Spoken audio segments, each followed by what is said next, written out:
Welcome to the Tuesday stream. I hope everyone's having an awesome Tuesday morning. Hey, Philomath Mike. Hey, Dacapolion, how's it going? Morning.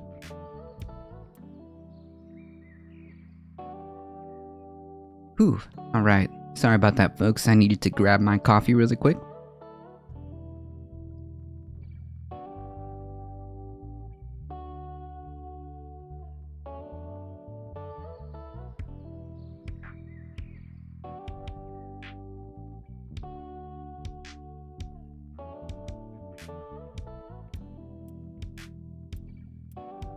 Alright, folks, we definitely have a few things to go through today.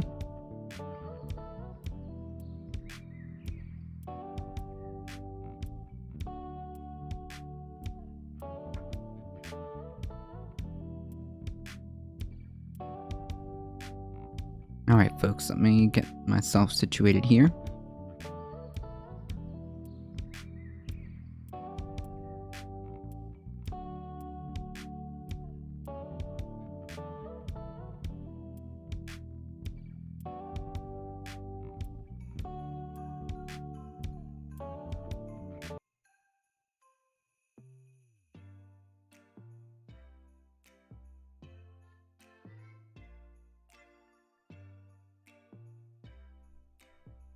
First story of the day.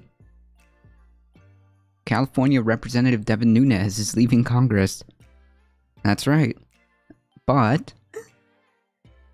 he is leaving Congress to be the head of Trump's new social media group, which is kind of weird, considering that his new social media platform that was supposed to launch had quite the amount of hiccups, up to and including not wanting to give credit to the open source, where they just copy-pasted. Lucian Obscene, how's it going? Howdy. This also kind of raises ethical questions. Was this being negotiated while Devin Nunes is a standing member of Congress? Is that ethical? Is that ethical that members of Congress are allowed to negotiate their comfy positions after they leave Congress? I don't know. Maybe that's a little bit of a problem there. Just a tiny bit of a problem.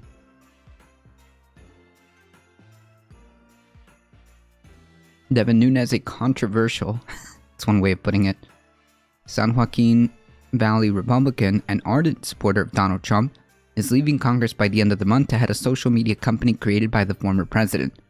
I will deeply miss being your congressman, trust me. We won't miss you. Shortly after he sent the note, the Trump Media and Technology Group announced that Nunes, 48, would be its chief executive officer beginning in January.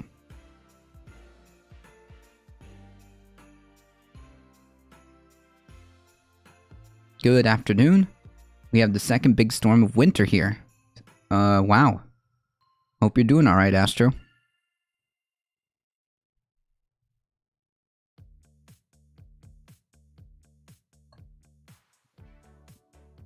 I hope they lose millions with that media company.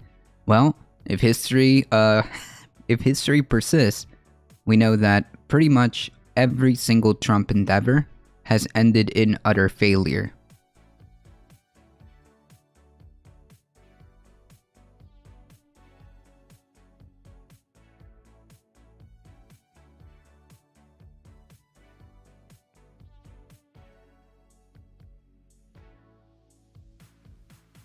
How's it going, Tendera?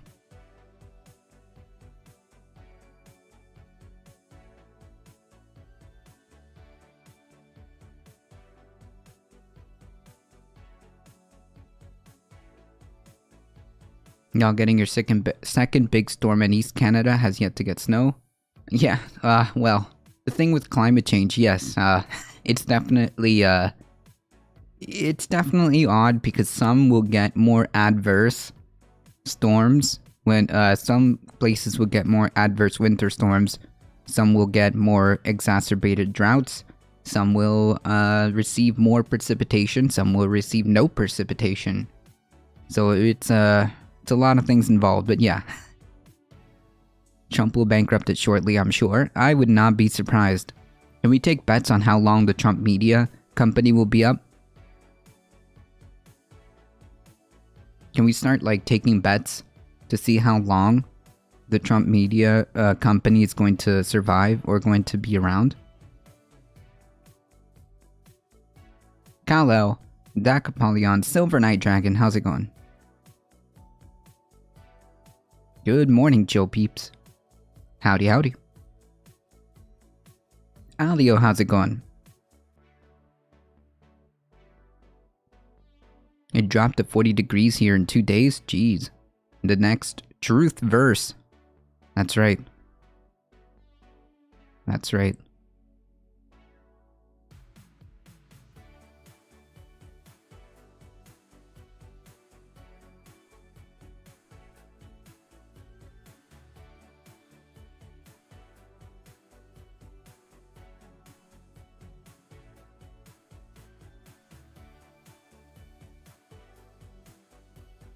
In VR, everyone's just made out of guns and Bibles. True. Oxford School rejected the AG's investigation just like MSU and Larry Nassar, and I'm so pissed. Wait, is this in regards to the umpteenth shooting? Is this in regards to the umpteenth shooting? I think it was Missouri, Minnesota. I can't remember. Honestly. It's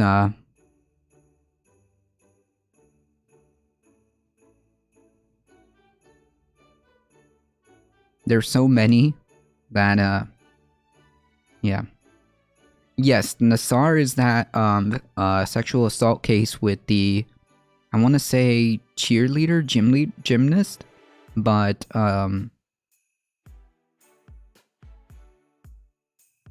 Yes, the school rejected the AG's resources and investigation. Uh-oh. Yikes. That tells me that some guilt may be on the, school administration.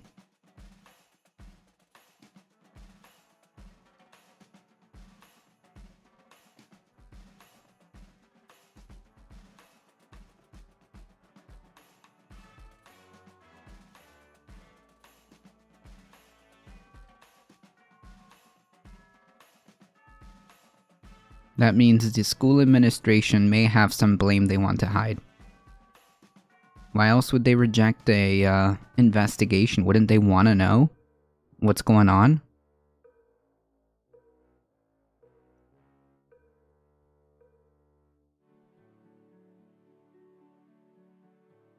And the parents of the shooter have Larry Nassar's lawyer? No way. What? I'm giving my deaf senior cat some love for y'all? Aw, that's so adorable. That is unbelievable, Thandera. Unbelievable.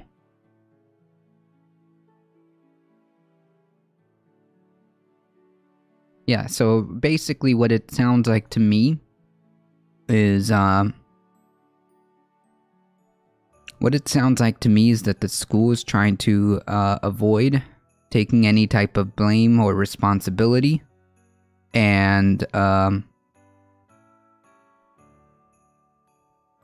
doing everything that they can to shield themselves.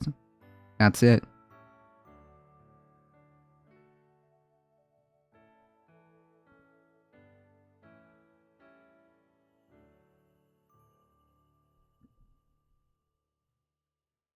Went almost from 60 degrees Fahrenheit to 19 this morning. Jeez. Storm Barra, weather bomb warning as Barra heads to the UK amid flooding, power cuts, and major travel disruption in Ireland. Jeez. It should be a jailable offense for putting a gun in the hands of an under 18-year-old person. Yeah, it is. That's why the parents got arrested. To my understanding, they facilitated the procurement of said firearm to the kid, and I think that's why they're going to jail. That's why they got arrested. Trump starts with this network, and 2 months later, back to 15 to 25 interviews about Biden's terrible Trump. Yeah, I mean, like, I don't suspect it's going to last very long.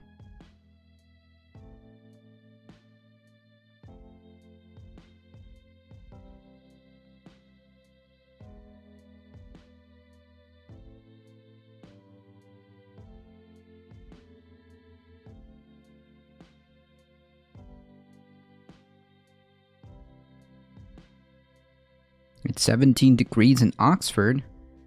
Jeez.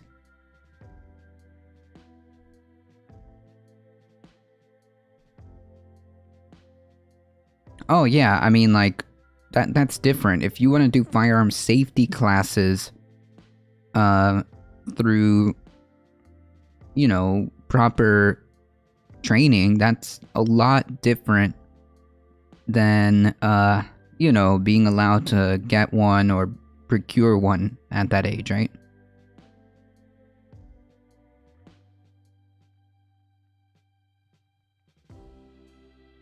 Like, there's a big difference.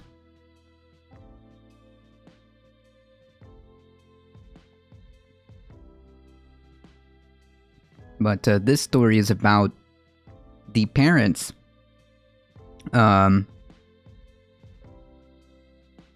as Thandera just pointed out, illegally transferring a firearm or allowing an underage person or an unauthorized person, I guess, to obtain, own, get, be in possession of a firearm.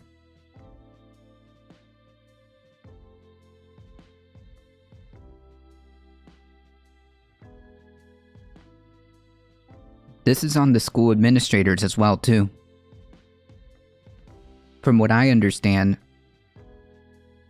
The school administrators knew about this kid's instability, mental instability. Several red flags were brought forth, and no action was taken.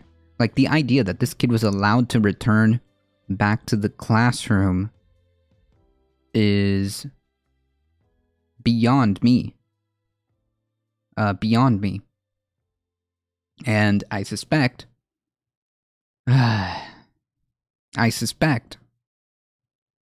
the administrators or the school faculty or whoever is, I don't know the proper term, is somewhat culpable. Somewhat. And they just want to wash their hands with that one. I can't contact the superintendent, he won't answer, and I want to know why. Yeah, that's, like I said, Tendera, it's very possible that, it's very possible that they have some guilt, some responsibility there, because it is just unfathomable knowing that all the signs were there and still allowing this kid to come back to the classroom instead of getting the kid proper help is unbelievable to me. Or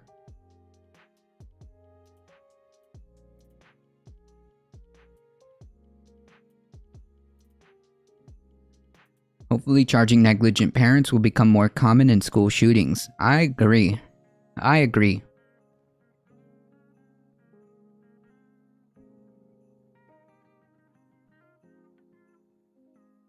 I smoked weed in the bathroom at that school and then searched me from top to bottom and sent me home.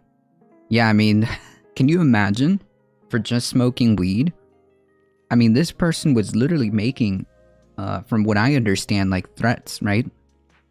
Can you imagine if a black or brown person wrote or drew those things? They would be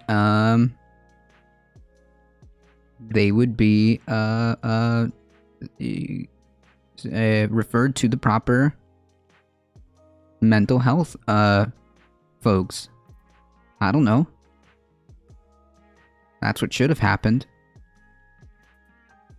That's what should have happened.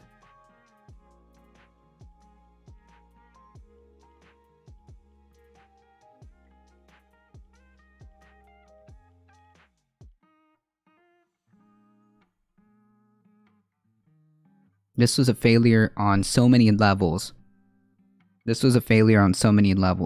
And the fact that, I think like the real takeaway here is that the fact that like, this has become so normalized and so kind of like par for the course that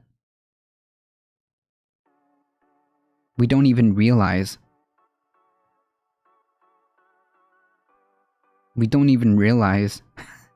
That this has only been the 600 plus shooting of the year.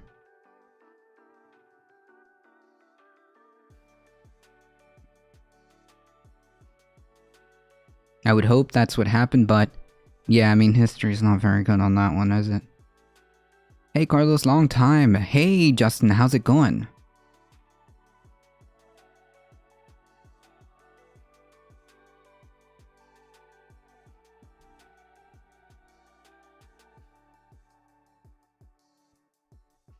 Let me do some quick shoutouts.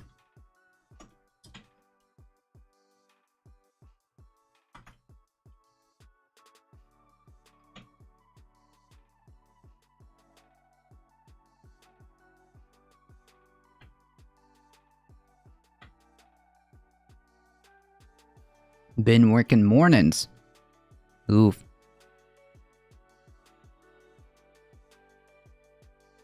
Remember when lockdown was in full effect, there was 0 school shootings? There's been 600 since schools reopened.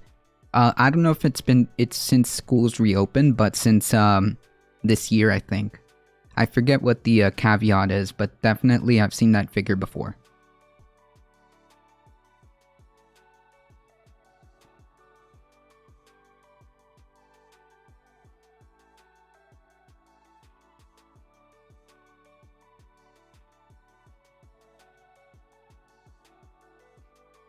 I don't know if it's since schools reopened or since the year started. I'm gonna have to refresh my memory because, like I've said before, I have like bootlegged photographic memory, and I know I've seen that figure before, but I forget the exact caveat behind it. But yeah, something to that effect, Kal-El. We've been so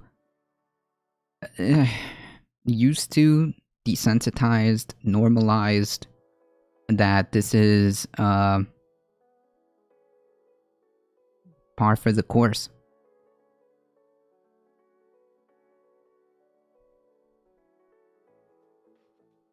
Why can't we just do online school until we can stop this from happening? No one should have to die. No one should have to die. That is true. I honestly think we should probably be more forceful with rules when it comes to the parents, the adults. I think Bo from the fifth column made a excellent point a while ago. A couple of, I would say like a year. I'm bad with time, but a while ago. Bo from the fifth column said about 80% of school, particularly school shootings, happen with a gun that the kid was able to obtain that was not theirs, and that was improperly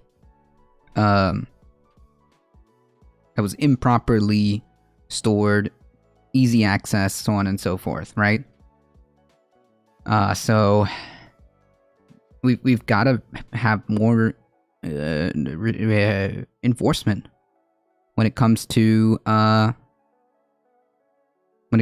parents too, because like,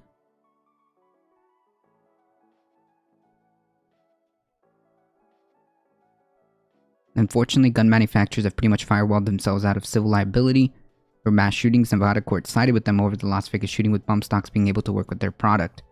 Yeah, but didn't they ban bump stocks after that? Surprisingly, by Trump. They knowingly designed weapons that can be easily modified to produce high volumes of fire beyond semi-automatic.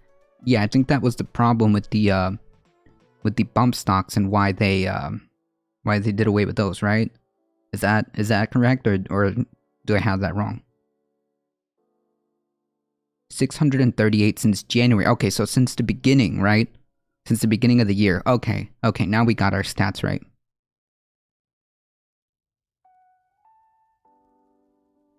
$298 school shootings have happened since the Columbine. Okay, so school shootings, different. 638 mass shootings in general.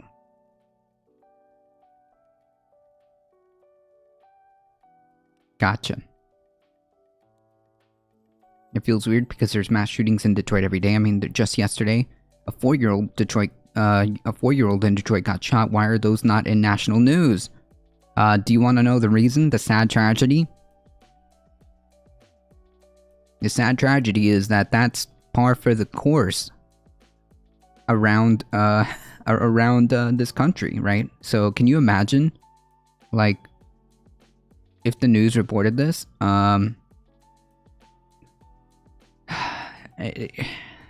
It's just become so normalized that it's like not even reported on. Hey Renardus, how's it going? Howdy. Yeah, okay, so let's also be clear about the definition of mass shooting, because sometimes media will take different parameters to define mass shooting, so you may get different numbers as well.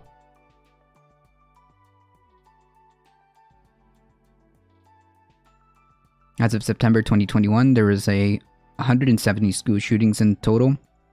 This is the highest number of school shootings since 1970. With 11 active shooters. Yeah, I guess it depends, because remember folks, I can like...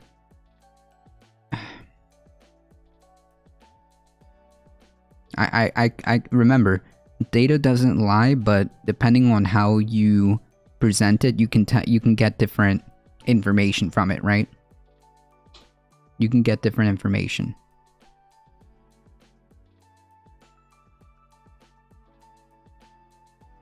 Just got in. I think they were speaking about liability for the actual gun manufacturers. They may not be collecting the data the same. Yeah, exactly. Exactly.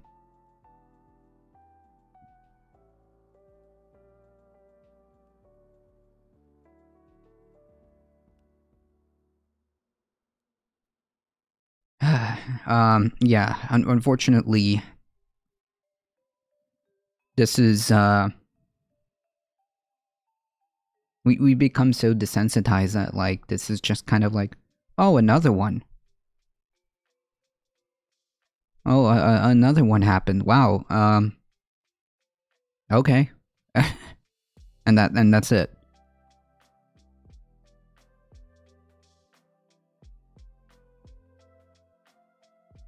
I really think that a lot of, especially when it comes to like school shootings, I think that we must be more enforceful.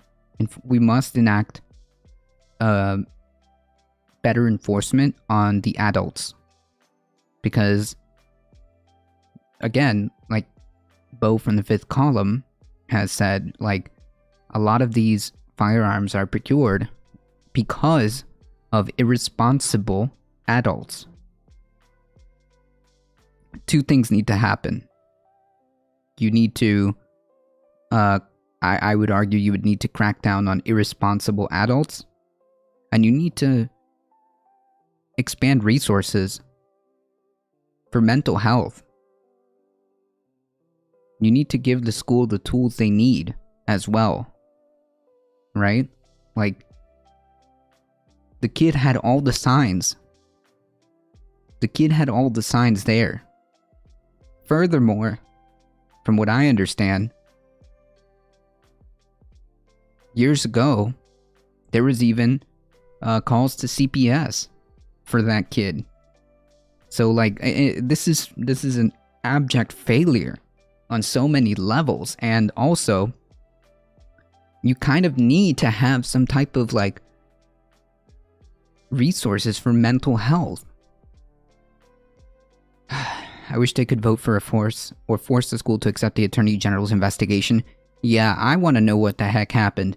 I want to know why the administration decided or allowed this kid to come back. The fact that you can transfer guns within your family is not to have plenty of family that have no business having their guns, and yet mental health. And yes, mental health. Yeah, like,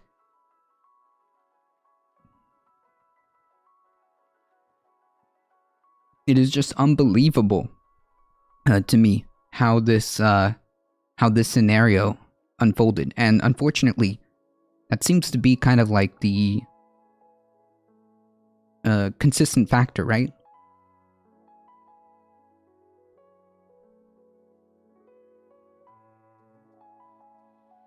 I love my teachers at Oxford. They're like secondhand parents to us, but everyone above them is awful.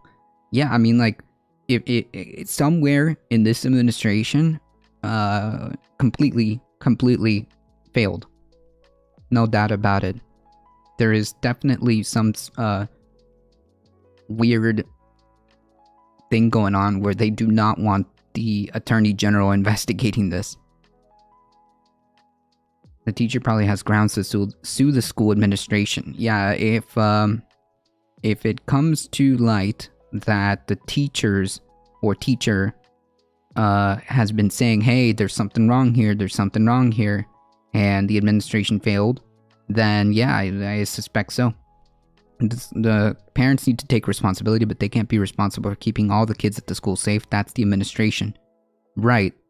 Yeah, the parents are facing their own consequences, as they were arrested for manslaughter or something like that. I forget what they were arrested for, but definitely the parents have responsibility, and the administration, as you said, Renardus, has this responsibility to keep the school, all the kids there safe, and that's That didn't happen. That didn't happen, and it's weird to me that they didn't want an investigation into that. Yes, thank you. Involuntary manslaughter. Right. It's so unbelievable to me, but just a logical progression. Yeah, unfortunate. Unfortunate.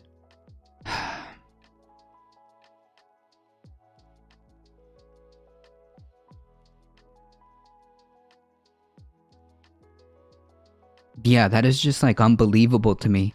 How many girls have been sent home because of, quote, war jobs? And there was a clear and present danger. Someone, a kid presenting obvious signs, and was still allowed to come back in. It's just like beyond. It's the only possible, I mean, in my opinion, the only thing that comes to mind is the failure of the administration. It's weird to me that the parents could say no to taking him home. The school tried to get them to pick him up. Wait. Yeah, but like that shouldn't be optional. How, like, where? So then it's a policy failure, right? Wait. So if that's true, if the school was trying to get him home and the parents could just say no, that's a policy failure. We gotta change that. Like, hey, no.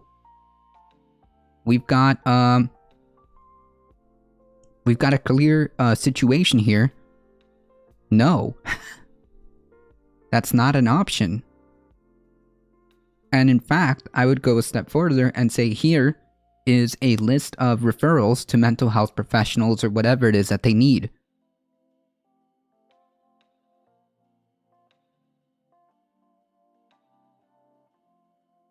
The parents must be the first line of defense. The parents probably blew some smoke up the administration's ass. Maybe. That is unacceptable. True. Hey, Heat, how's it going? Hard to find those long shorts too. The school was trying to tell the parents that what was going on, but they were choosing to ignore it. Yeah, but like at that point, I think you should get two strikes. I don't know what I would call them, but two strikes, and then, hey, this is happening. You need to address this. Hey, this is happening. You need to address this. Alright, no, you're not going to address this? CPS comes in. That's it. Enough. Because then the school is responsible, right? At the end of the day, the administration is responsible for the safety of the rest of the kids.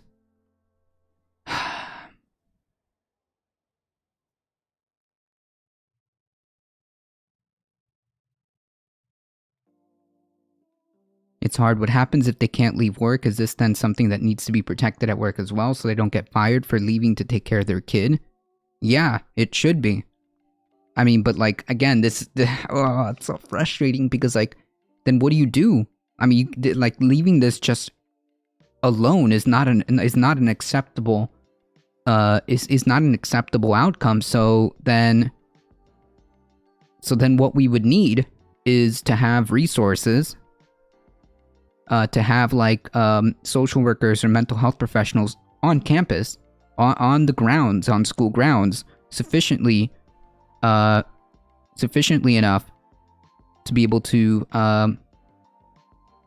deal with this, so that, you know, if the parents can't, then there are ways of doing this, and it's not just like left alone, right? They have a cop on campus at all times. Where the fuck was he? Jesus Christ. Yeah, I agree. There should be like space for the kids to be held and helped during these times of stress. Yeah. Instead of like pouring money into these like useless resource officers, why not have a special, you know, like they have like the nurse, the school nurse wing? Well, why don't we have a mental health wing?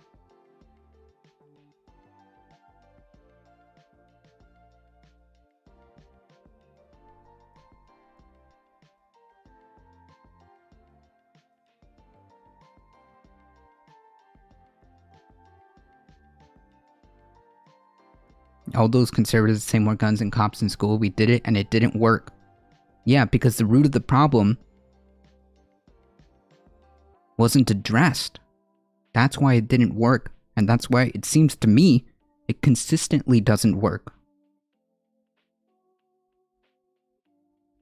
They at least should have removed him from class and kept him under constant supervision. Yeah. Yeah, they should have. Yeah, they should have. All the counselors are also trash. They barely qualify for that job. Yes. That's absolutely correct, Endera. A lot of, like, first of all, you've got, like, one student counselor, or one student counselor for the entire school. It's so underfunded. It's so, like, it's just not there. It's just not there. Unbelievable to me.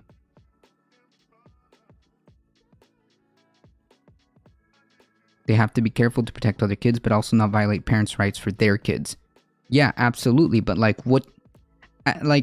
where do we draw the line? Like, so we can't like prevent some bad things to happen to other kids? Like, I don't know. This seems weird. I get what you're saying, but this seems asinine to me.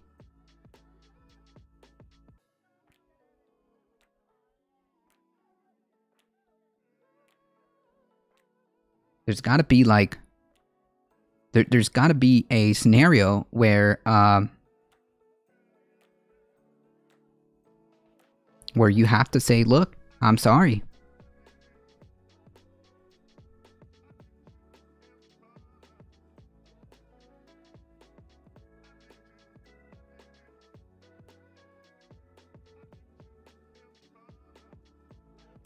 There should be smaller class sizes and more teachers so they can actually get to know these kids and spend time with them.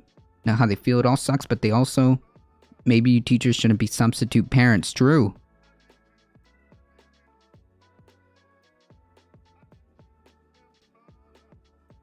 Schools are on a fine line. Yeah, I getcha. Authority figures who don't want to enforce but want pay raises. True. Public school sucks, but I won't fund them. Yeah, like the idea that schools are funded by property taxes is just asinine to me.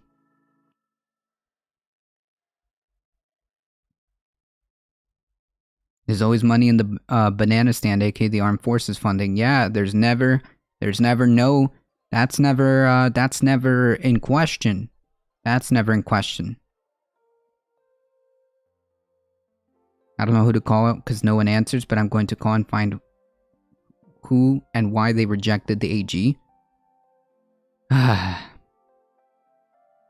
You know, I would bring this up probably to your local and state government, like your local city council and your state representatives. I would probably bring it up to them. I don't know how often, or if there are like city council meetings or public forums, but I would absolutely start contacting your local and state representatives, Tendero.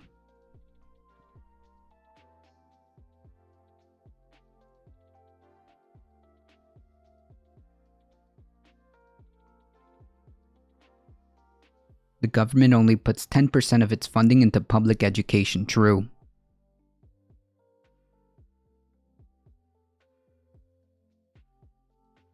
We aren't in Afghanistan anymore, but the budget is going up. That's right. Good. That's right.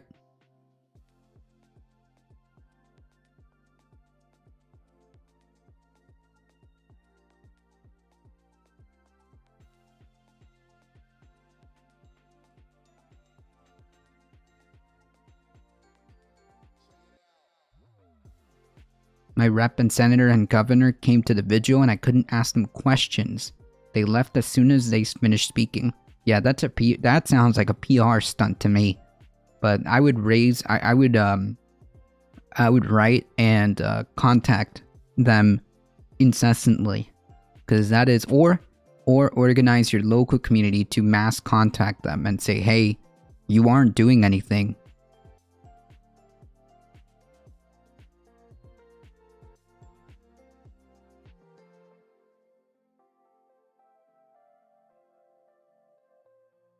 Jesus, Kalo. Because why not, right?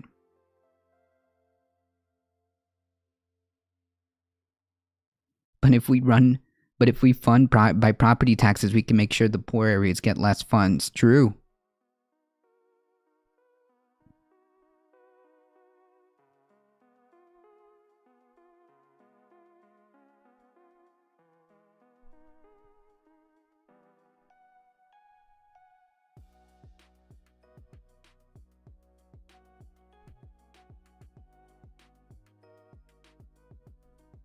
I've been to 16 different public schools growing up. I got stories.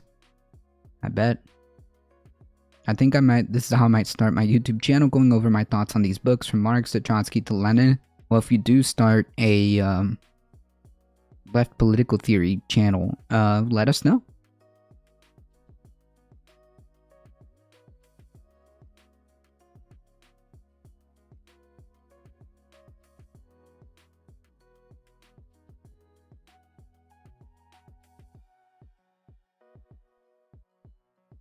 My governor donates his salary to education, and marijuana tax has been directed towards education. That's excellent. More of that, please.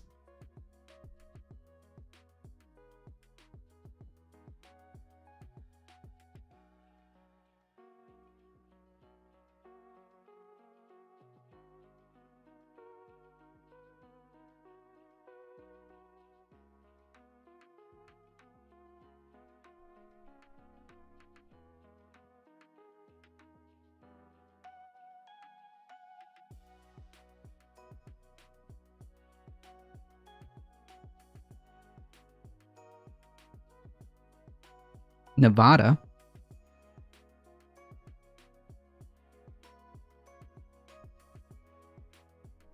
The governor of Nevada. Well,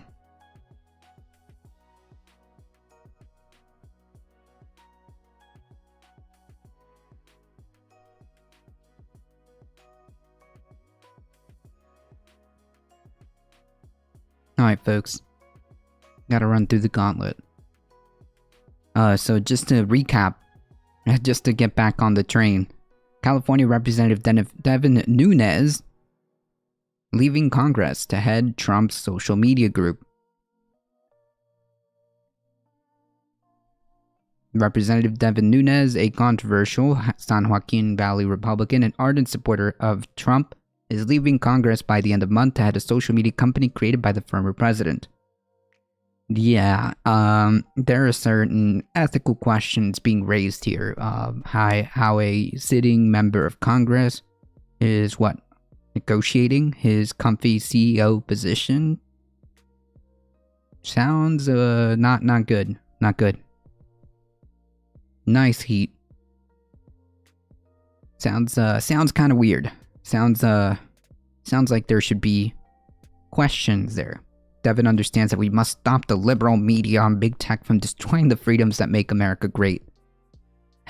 Trump started the social media company after he was banned on Twitter and Facebook in January after the Capitol insurrection. Nunes said he was humbled that Trump asked him to lead his new company, which is planning on launching a social media platform called Truth Social.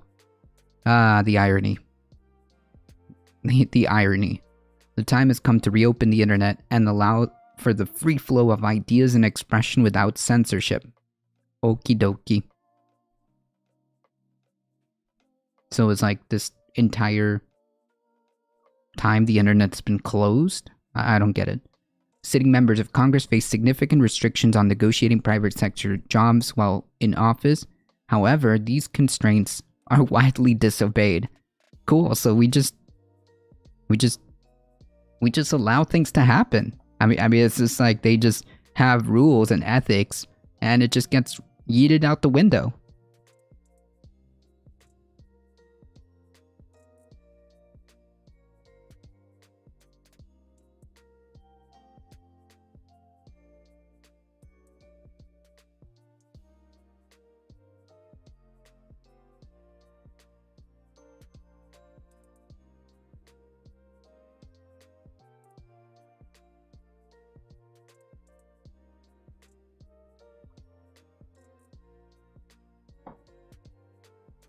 Don't let the door hit you on the way out.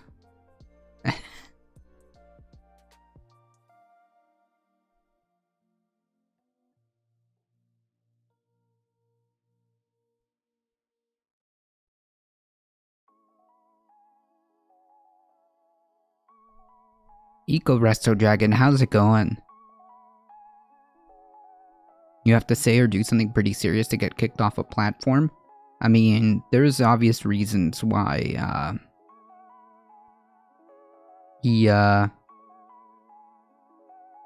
why Trump was kicked off. Reopen the internet, but still no cakes for gay weddings.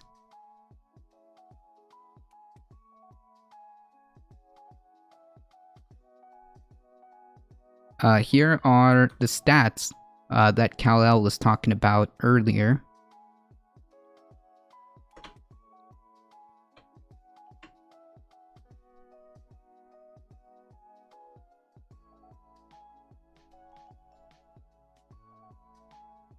The former dairy farmer's retirement comes in the midst of the every decade redrawing of congressional districts, and as California loses a member of Congress for the first time in history. Nunes represents California's 22nd district, which is made up parts of Fresno and Tulare counties. It includes the city of Clovis, Visalia, Tulare, and part of Fresno. Under draft redistricting maps released in November, Nunes would have faced a tough re-election in the 2022 midterms because his district would become much more democratic. Nunes could have used his considerable campaign funds to mount a competitive run in a more favorable seat because members of Congress do not have to live in their district. Maybe that should change. If he had run and was successful, Nunes was poised to become chairman of the powerful House and Ways and Means Committee should Republicans take the majority in 2022, as expected. House Minority Leader Kevin McCarthy praised Nunes' work for Californians. Yeah. Okie dokie. So I think the big TLDR, of this article is the fact that representatives are just allowed to negotiate cushy CEO positions while they're in office.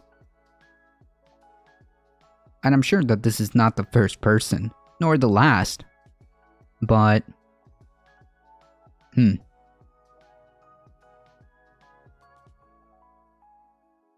Base of PJ, how's it going?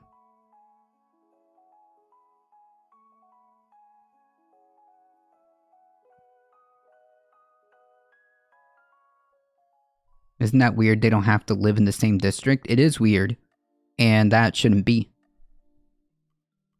Digital World Acquisition Corp, the blank check acquisition firm that agreed to meet with Trump, to merge with Trump and Media Technology Group, disclosed in a regular filing on Monday that the U.S. Securities and Exchange Commission and Financial Regulatory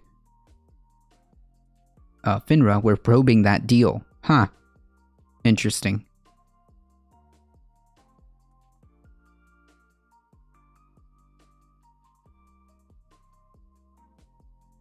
Yeah, I think the takeaway from here is, why are representatives just allowed to negotiate cushy CEO positions, right? This is the same as we criticized the senators who were engaged in what seems to amount to insider trading, right? This was some Democratic senators and some Republican senators were allegedly engaging in some type of insider trading. This is just flagrant corruption that our government consistently does in our face, and we continue to elect these type of people, right?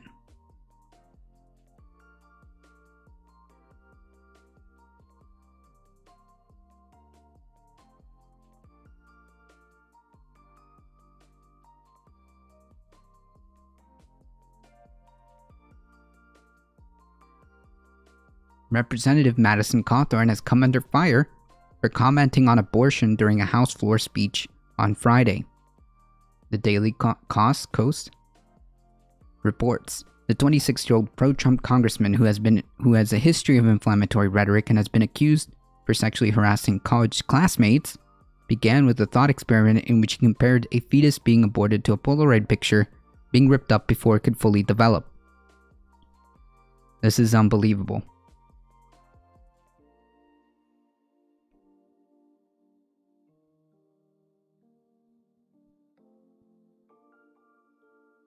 It is definitely like insider trading because they can negotiate better policies for the places they're going after their term ends. Yeah, like no matter how you slice it, it's just not good. I've said previously that senators, representatives, any folks in elected office should not be allowed to engage in any of this, full stop, period. No exceptions. No exceptions. Is there going to be a bunch of empty news seats in next election? There will be a couple, for sure. There are, I believe, a couple of folks who are not running for re-election. Some have retired. So yes, there will be a couple. This analogy, borrowed from an anti-abortion activist, Seth Gruber, prompted HuffPost writer to pen a piece headlined, "Madison Cawthorn thinks your pregnancy is a Polaroid or a sunset or something." Cawthorn's next argument sparked even more outrage. Precious works of our creator, formed and set apart, meet death before they breathe life. Wait. How could you meet death before you breathe life? You can't be dead unless you're alive. What? You can't be dead unless you're alive.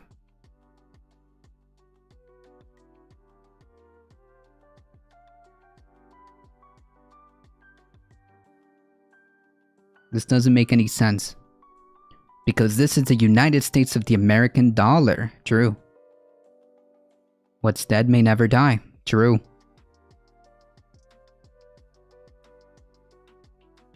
I would prefer if they have to sell all their stocks once they get into office. True. Yeah, that would be great. That would be a good, just kind of bare minimum of ethics is, sorry, you're not allowed to own any stock. Period, full stop. Typical biblical BS. True. Eternal souls woven into earthen vessels, sanctified by the Almighty God and endowed with the miracle of life, are denied their birth. Wait. They can't be alive. This is the whole argument. This is literally living in, this is literally living in simultaneous, doublethink, right? If you're unborn, you are not alive.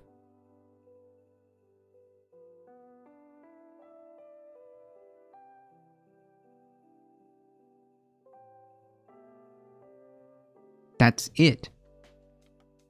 How can you be an eternal soul woven into a body?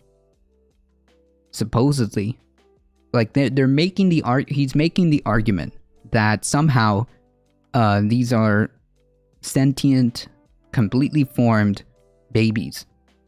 The moment of conception, they are like these full-grown like babies. That's the picture they're trying to paint.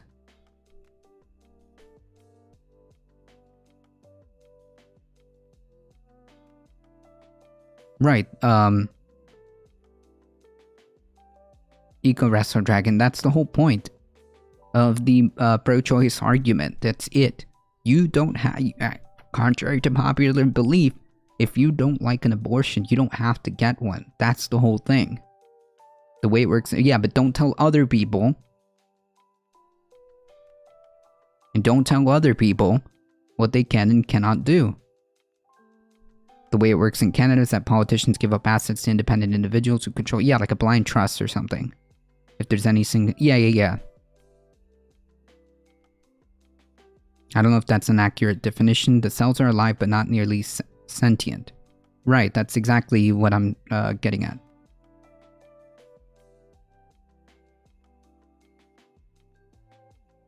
The interpretation? Yeah, like some... Okay, so we're getting caught in the weeds here. Wrote that Cawthorne had compared American women to earthen vessels. So, no, that's not what he's doing. He is saying that these babies have a body already. The problem with this argument is that they are presenting the cluster of cells as like completely developed human beings. Like I don't. It is just such an asinine argument. It's designed to pull at your feelies, right? Your fifis. That's what this is designed to do. Because at the end of the day, these folks do not care about women. The only thing that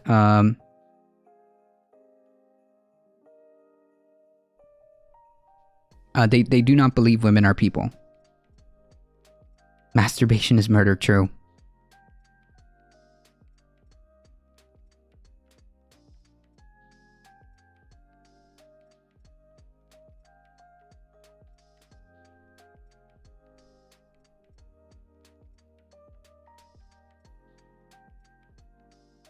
They're making the argument that every conception is God's will. Oh, that's even worse. Jesus Christ.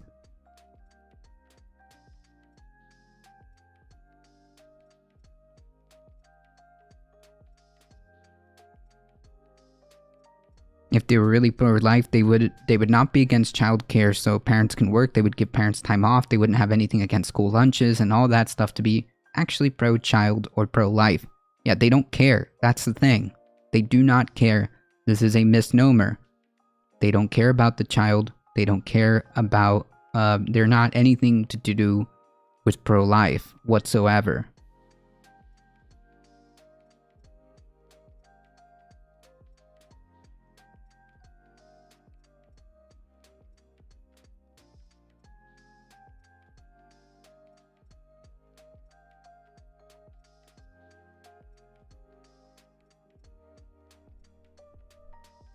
It seems Cawthorne, a vocal evangelical Christian, that's a very charitable description, was using earthen vessels not to refer to the mother's body, but to the body of the unborn baby.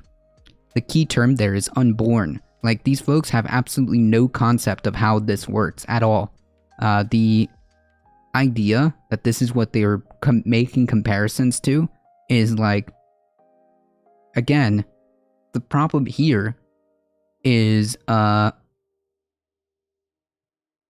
problem here is that these folks, these conservatives, evangelical, radical evangelicals, is that they don't consider women people, right? They're making comparisons to Polaroid pictures.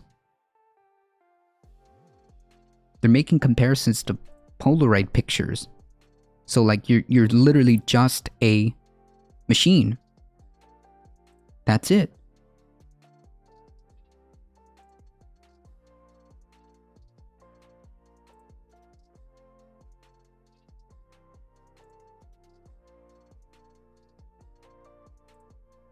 No, they do not care about kids. I completely agree with you. So earthen vessel is non-binary? True. It literally does not specify.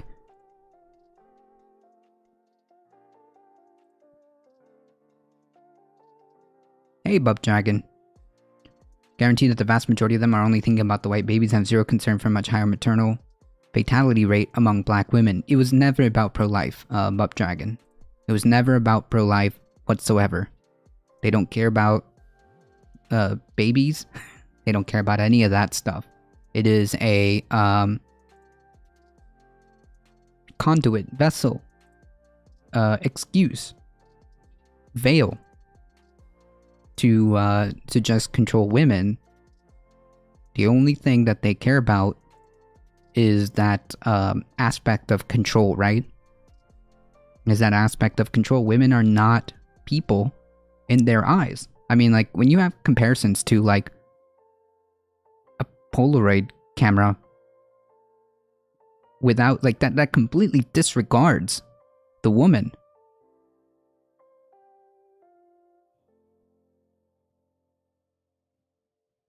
Contraceptives are cheaper, reduce the death rate of women after childbirth, mental health.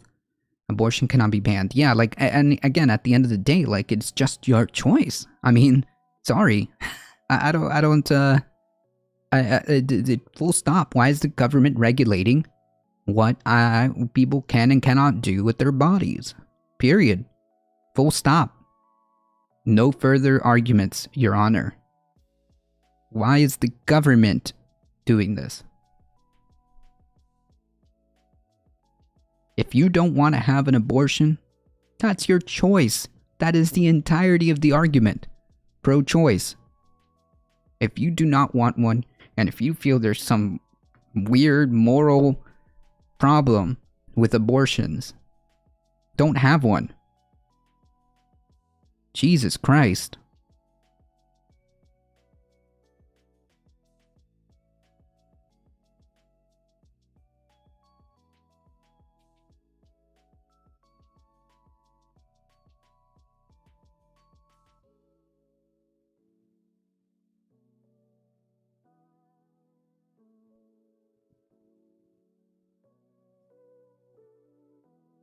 Eco Rasto Dragon, thank you for the follow. Polaroid pictures are now endowed with the soul at the moment of shuddering. Exactly, misinformation. That's exactly it. How's it going, by the way? They act like abortions are going to be forced upon people? Right, like, they also portray, like, this fifi argument of, like, they're murdering babies. Every other country has free and safe abortions when we're in 2021 arguing about Jesus on the House floor. Exactly. This is unbelievably backwards.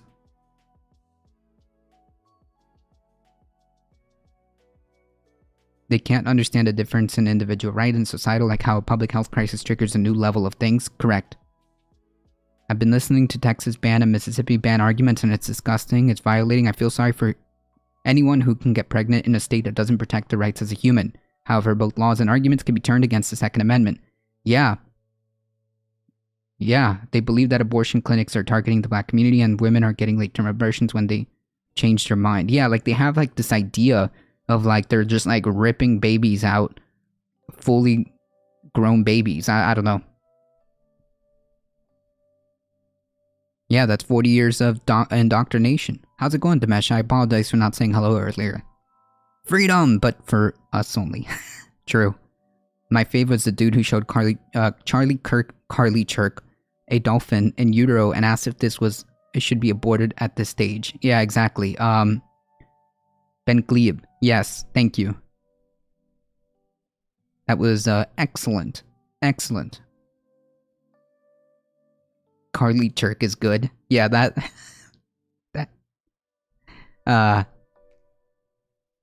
he went on the Majority Report, that guy, Ben Glebe. I don't know if I said his name right.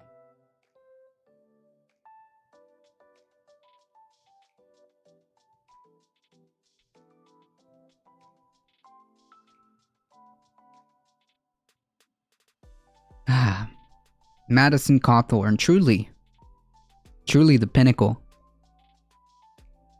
Truly the pinnacle of intellectual honesty. They believe abortion is going against God's will. They're afraid they will be collateral damage when God goes Sodom and Gomorrah on the earth. Jesus.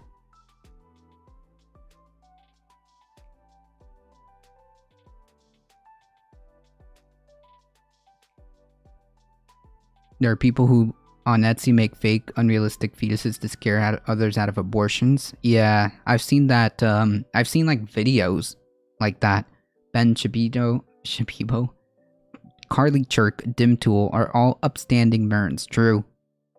Truly the pinnacle of intellectualism.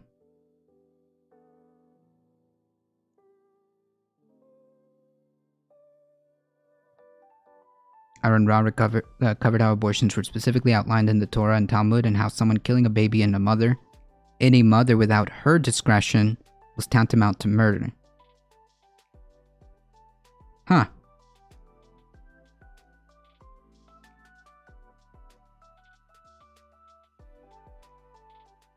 Dimtool says he has a girlfriend. I wonder if she knows.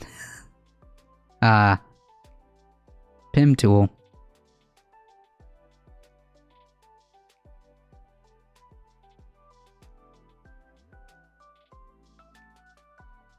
Pretty sure God gave life to Adam when he breathed into him, so wouldn't life begin at the first breath and not at conception? Ah. Now we're getting into the realities, right? This has been known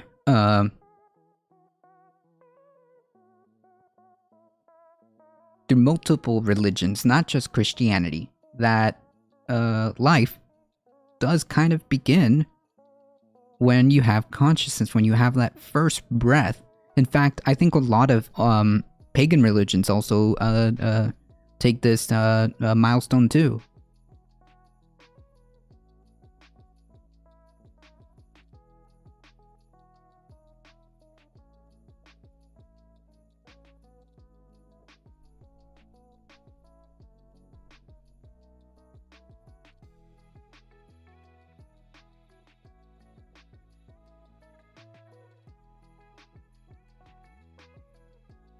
Yikes.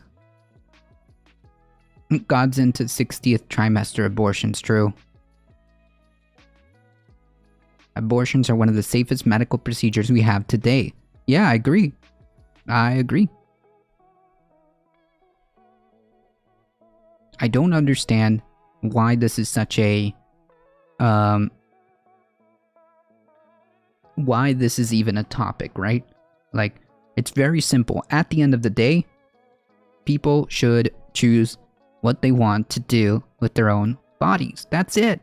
Bodily autonomy. The right to have agency over your body. That's it. That's literally the argument. If you don't believe that, then methinks you don't think women are people. Why do they get to make laws using religious ideology and stuff and argue about God on the House floor? I thought religion and government were supposed to be separate. Yeah, they are. In fact, I believe our founding fathers made a whole big brouhaha about that, but, you know, that's kind of not a thing. In fact, Mike Pompeo said that this is a Christian nation. The Republican Party does believe fully that this should be a theocracy. The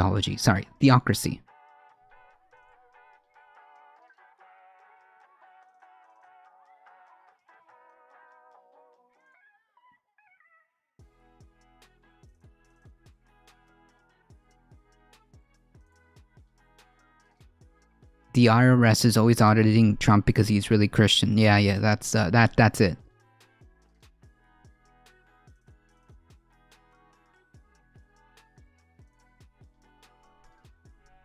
Watch a Netflix documentary on the family, it's effed. Huh, I need to watch that.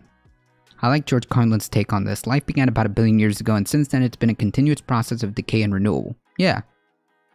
Gotta get this white replacement stuff going quicker. Yeah. True.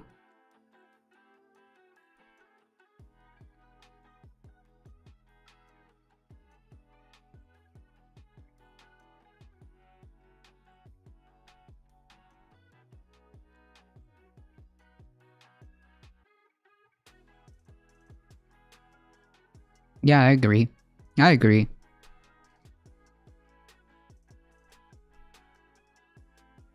The fact of evolution. Yeah, so like the TLDR is, people should have complete autonomy over their own body. Full stop. And there are elected people in Congress and Senate who have made it their project. There's a specific party, the Republican Party, has made it their project to basically take that away from women. Full stop. That is their project, and they are close to succeeding. They are close to succeeding, and it is incredibly scary how effective they are. How effective they've been. Just saying.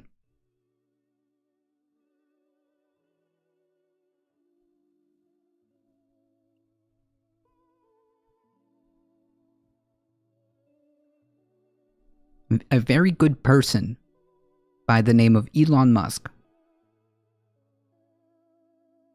Elon Musk unloads Biden's big social and climate spending bill. I would just can this whole bill. Don't pass it. Please, God, Elon. Please, God, Emperor Musk. Tell us. Please. Please tell us.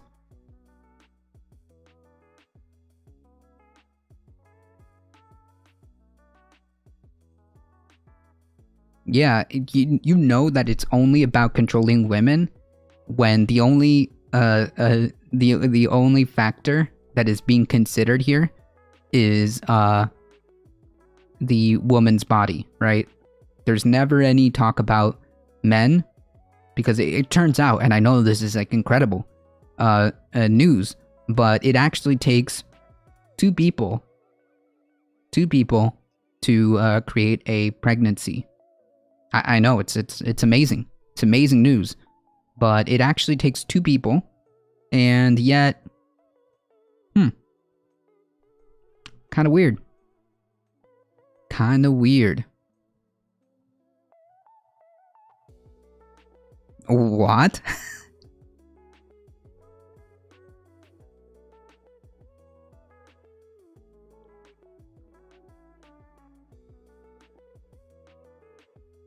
Hey, Bob Dragon. Sorry if I don't remember if I said hi. The anti-feminist movement on the through the right is partially to blame. True. You did? Okay, great. I'm glad. Sorry if I sometimes just bounce around comments here. Didn't Obama promise to codify abortion protections into law on day one? Obama promised a lot of things. Tesla CEO and God, Elon Musk, assailed the $2 trillion social and climate spending bill, saying he's in favor of scrapping the entire package. Honestly, I would just can this whole bill. Don't pass it. He swung at a specific provision within the legislation that would authorize a tax credit up to $12,500 for Americans if they bought an electric vehicle assembled by unionized workers with batteries constructed in the U.S. Huh. Now, that is very, very specific and very strange that he would select this specific provision and then say, you know what, this is not, let's just scrap the whole thing. I wouldn't want to, I wouldn't want to face any competition. Let's just scrap the whole thing. I wouldn't want to, face any competition because, you know, in capitalism, the whole thing about it was the purpose of competition and having all these, like, competitive companies fighting over each other, getting the lowest price and setting markets, except, that's not what he wants. He wants to be the soul. And wants to be as monopolistic as possible on the electric vehicle market. He should let his workers unionize, then it would count. Yeah, but then it would mean that he'd let his workers unionize, and you know Mr. God Musk can't allow that.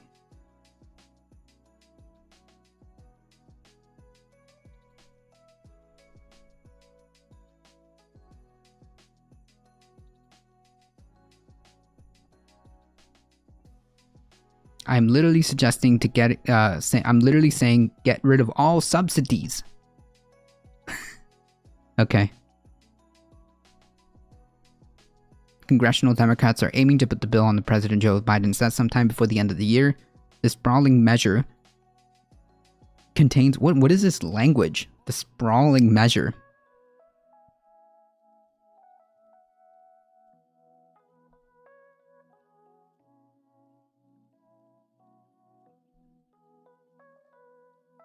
There's an e-bike provision in there? Oh, nice. Maybe I could finally afford one. I'm in such a torn position because I love the concept of unions, but the one I'm part of is kind of corrupt and bullshit. Yikes. I understand that sometimes that may be the case, but I think for the most part we have net positives than negatives when it comes to unionization. And if there's a lot more unions, a lot less of this happens.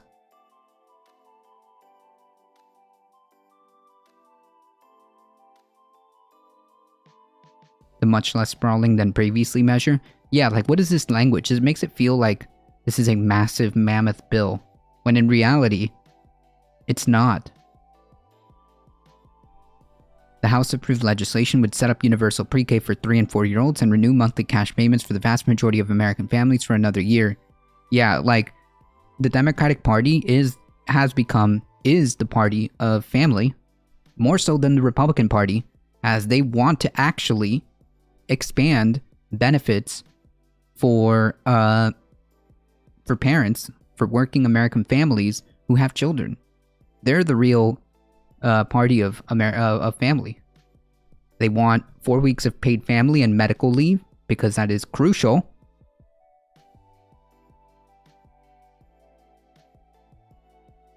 The Republicans do not want any of this. This is all very basic, like it should be everywhere. Yeah, I know.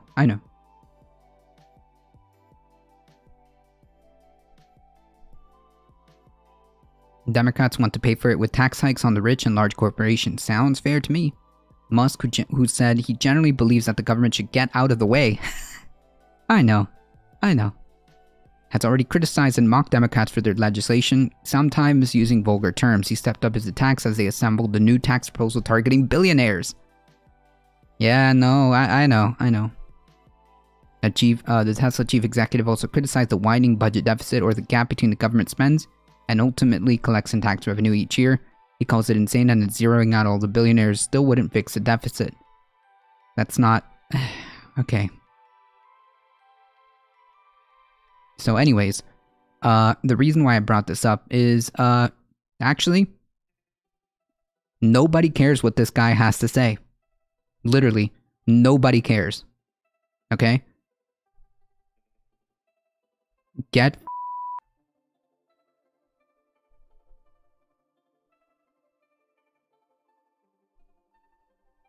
a lot of internal politicking, a lot more benefits for elder members and exclusion for newer members from any capacity until they've been there like 20 plus years. Yeah.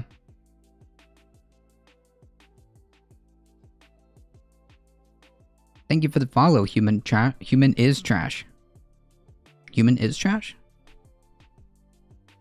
Yeah, so the TLDR is, nobody cares. Literally, nobody cares.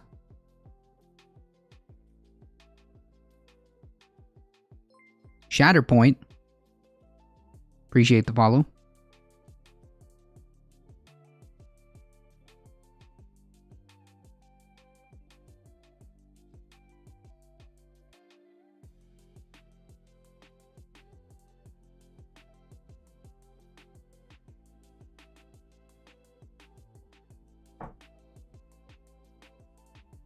The can't should be changed to won't. That's right.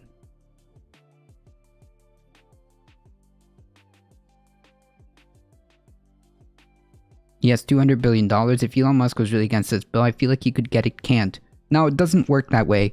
I understand that there are massive undue influence when it comes to big money. And I'm sure he's got his influence and he's got his money and working with lobbies. But it's not just that simple. Although, there are plenty of cases where it is clear cut.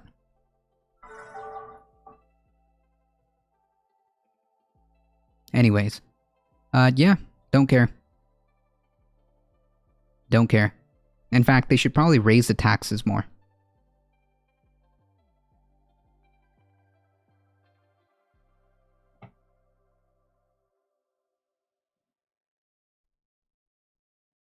I say raise them more.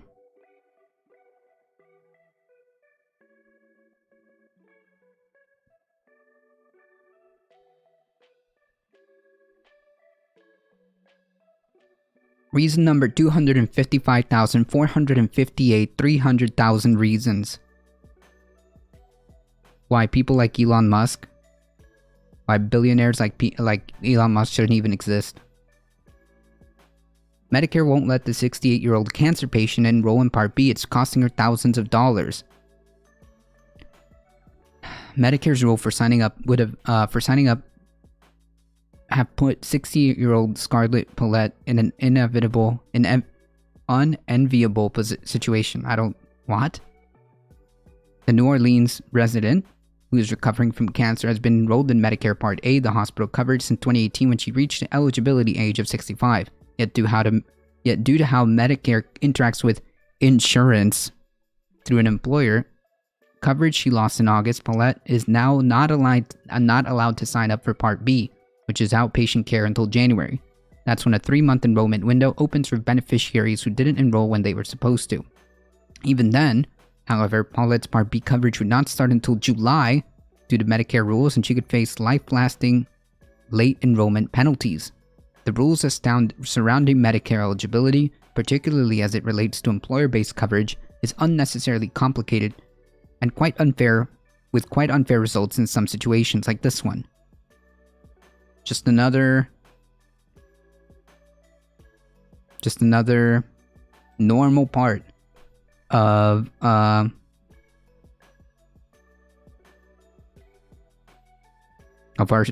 system.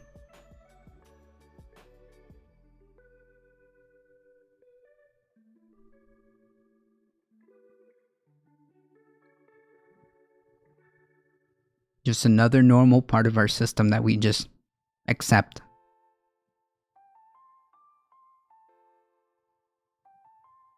There's a January 6th hearing and an Amazon worker condition hearing on C-SPAN. What?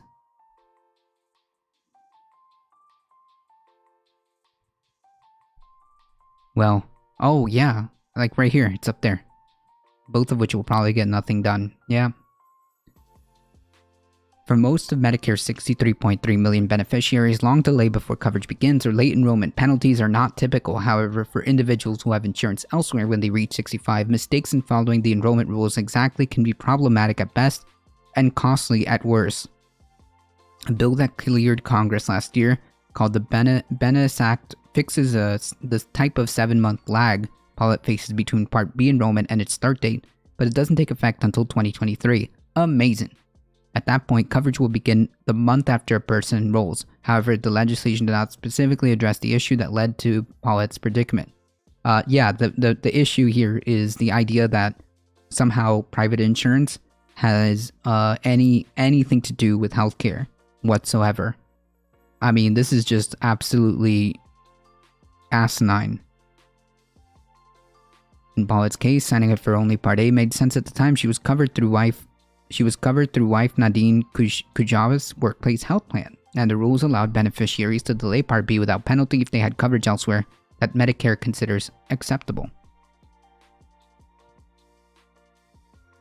The problem arose when Kujawa resigned from her job to care for Paulette, who was diagnosed with rare head and neck cancer in 2019, and the couple remained on Kujawa's insurance as allowed under the Consolidated Omnibus Budget Reconciliation Act, or COBRA, which is trash, by the way. The law permits workers to stick with their health plan for up to 18 months when they leave a company, though they must cover the full cost of premiums instead of the employer chipping in, which ends up being ridiculous.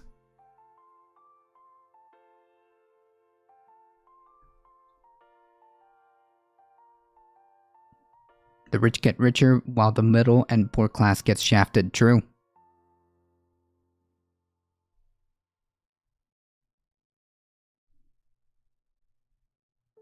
While the work-based plan was suitable in lieu of Medicare Part B for Paulette while her wife was working, Kujawa's separation from employment automatically rendered the coverage unacceptable.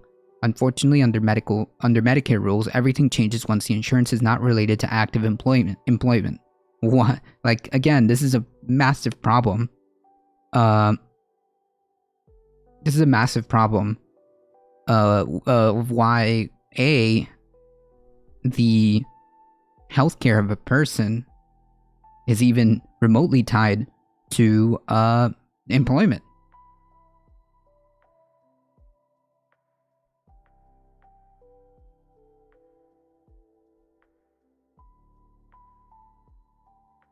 Medicare has holes drilled in its coverage by Republicans, so people will switch to 100% private Advantage plans. Yeah.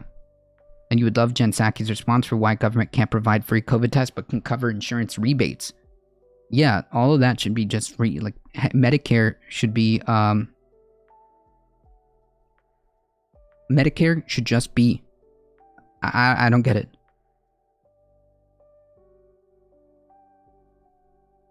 Wait, how is that ridiculous? You no longer work for a company. Why should that company be expected to continue to subsidize your healthcare? Why is that even a thing in the first place? Why? Why do I have to rely on a company for fucking healthcare? Holy shit. Does that not, like, compute? That is actually, like, okay, so one of the ways to absolutely giga trigger me is to, like, be so asinine about healthcare.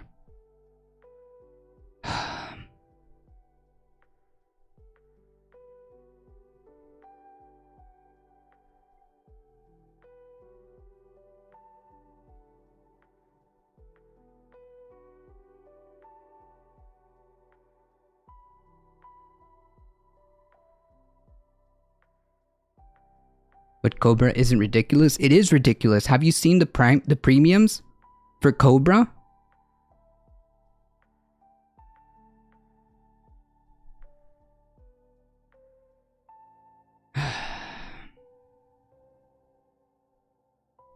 Have we had it? Can we have a talk someday about how healthcare and insurance works in Canada? Yeah, sure. I just don't get it. It should just be a single payer system. Full stop. This isn't like a difficult concept.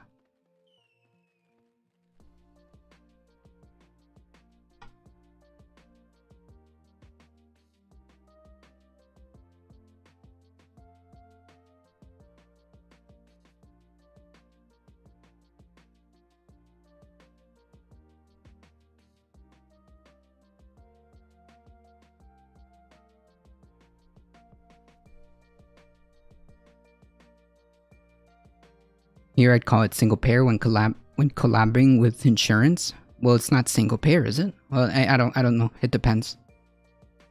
It depends. Even a Guantanamo Bay hearing? What?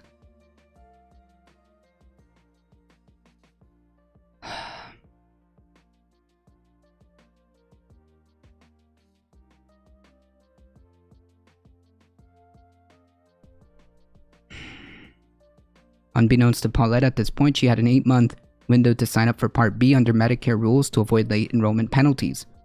In 2019, 764,000 people paid the Part B late enrollment penalty. According to congressional research, that penalty is 10% for every 12 months an individual should have been enrolled in Part B, but was not. Unaware of the rules, Paulette remained under COBRA until 3 months ago. She did not qualify for a special enrollment period for Medicare. With no insurance or for outpatient care, Paulette's most recent cancer-related appointment cost $5,563 out of pocket, and that was after requesting financial relief from the original $7,974 price tag.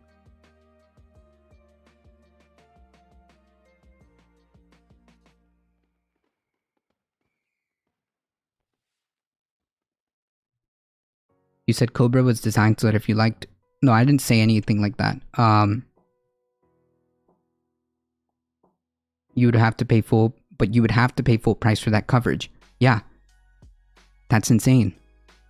That is a reasonable concept that is separate from discussion of untying healthcare and employment. Here's my take. It should be very simple, okay? It's very simple. Healthcare should just be. Okay? Healthcare should just be. Easy. That's it. That's literally it. That's my take. Single payer healthcare system should just be.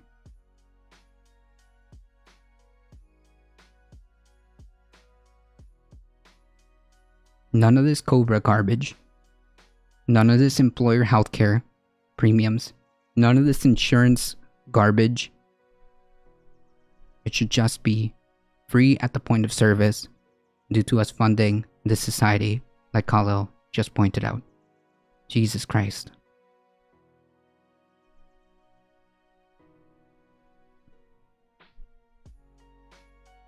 You can have some branded medications covered at lower costs than generics. If you're with insurance companies, will also cover dental. Although I personally think those three, along with mental health, should all be universal single payer. Yeah, it's all part of healthcare, especially dental. Like how do people not understand this? Dental care is unbelievably important for preventative healthcare.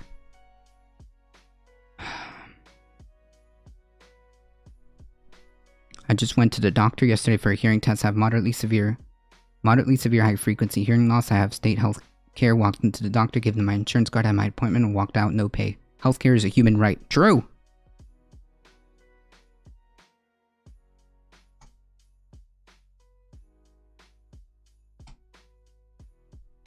This basically involves asking, Paulette said her next step would be to request equitable relief. This basically involves asking the Social Security Administration to allow her to enroll in Part B immediately and then eliminate late enrollment penalties. Although the request generally must be involve proof that an agent of the government provided inaccurate information that led to the mistake.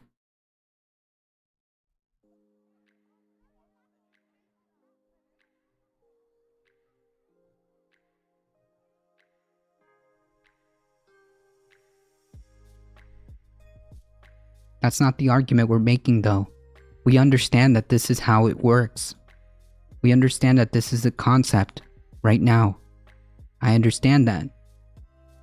I'm saying that this whole thing is asinine.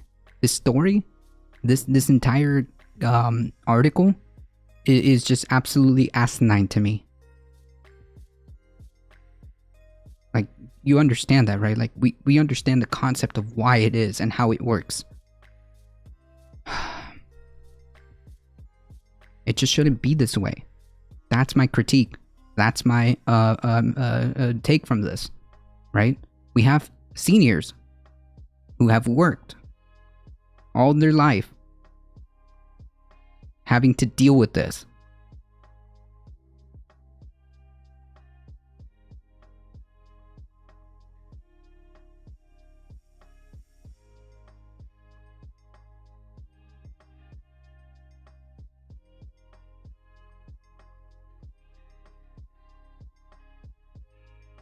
Yeah, King Cold-Hearted, which I guess kind of might suit you. When you go to a foreign nation that has universal healthcare, or that has some type of nationalized healthcare system, even if you are not a citizen and you are not, a part of that, the cost for getting treated is unbelievably low. The cost for getting treated is unbelievably low in comparison, right?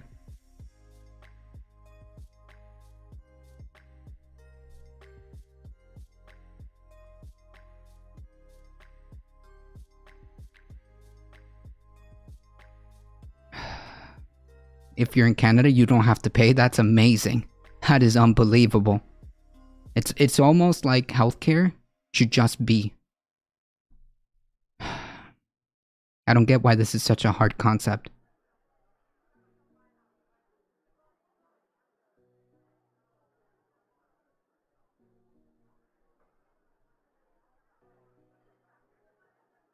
You wouldn't expect Canada to pay for your health procedure in America just because Canada has subsidized healthcare.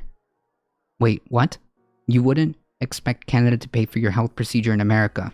Okay, but if I'm in Canada and something happens to me, I'm taken care of. This is completely disanalogous. If you're in Canada and something happens to you,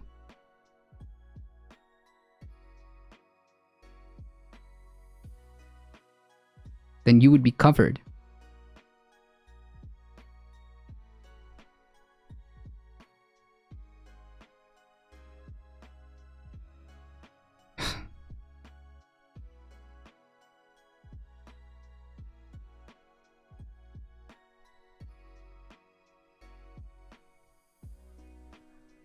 What an asinine analogy.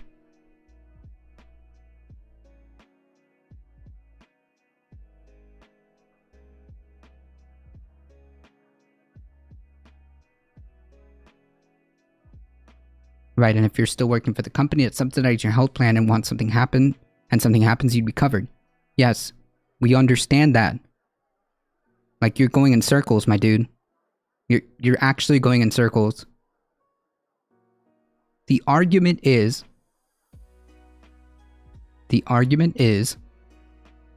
we understand that this is how it works. It shouldn't be this way. Okay?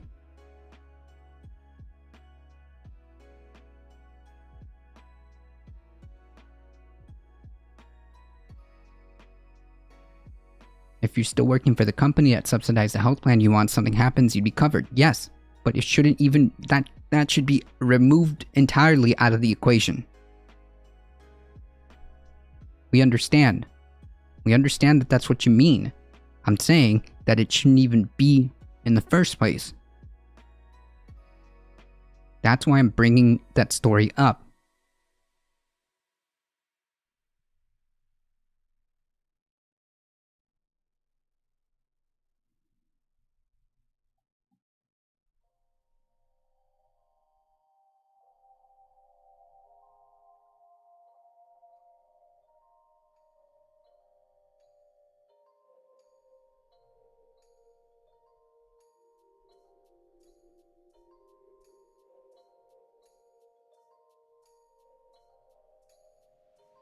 Really quickly. Here.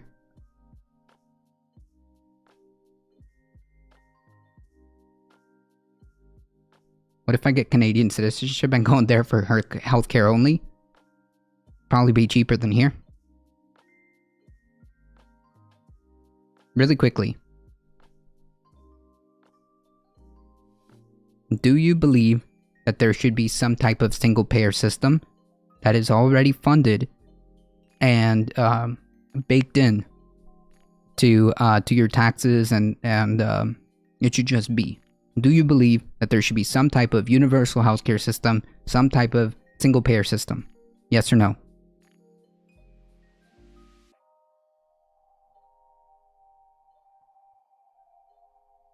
That's it.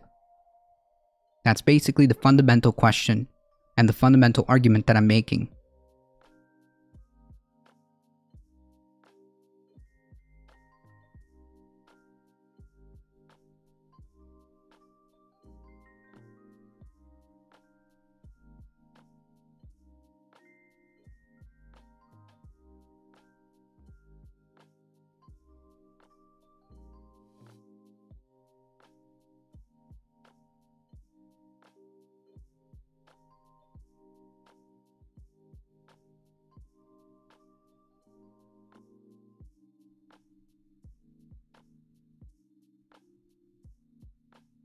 You made it sound like it was unreasonable to have to pay for healthcare if you cut. It is unreasonable because the entire concept of it is unreasonable. That's it. Jesus Christ. Is that is that too hard to understand? That's my argument. It is the way it is. I understand that. Holy shit.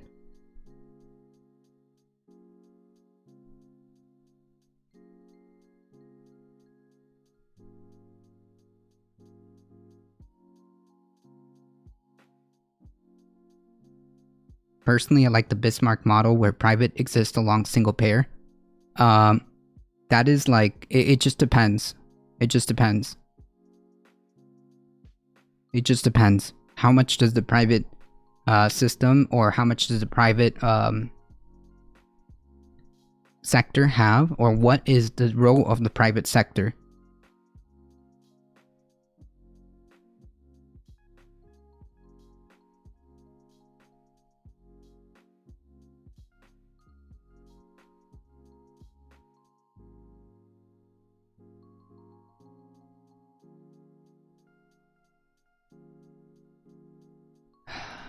Biden administration seeks review of Trump-era approval of water pipeline.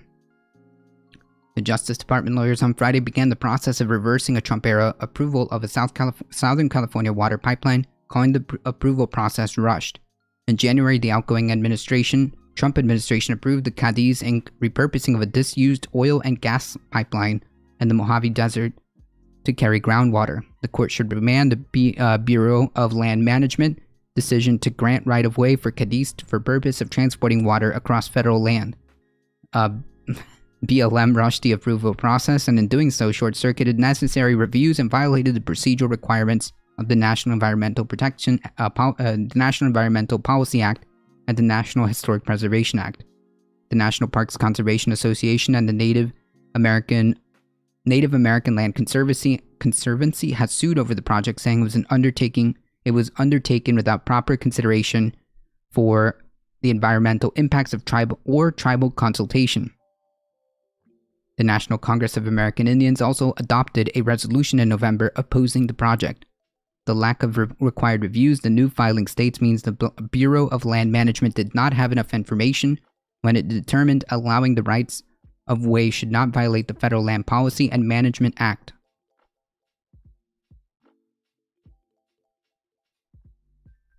Cadiz has argued that the aquifer the project would draw from naturally replenishes itself at a rate of 32,000 acre-feet per year, but the USGS and the National Park Service has estimated a much slower rate of 6,000 to 10,000 acre-feet per year. Yeah, never, to me, when it comes to, environmental stuff, I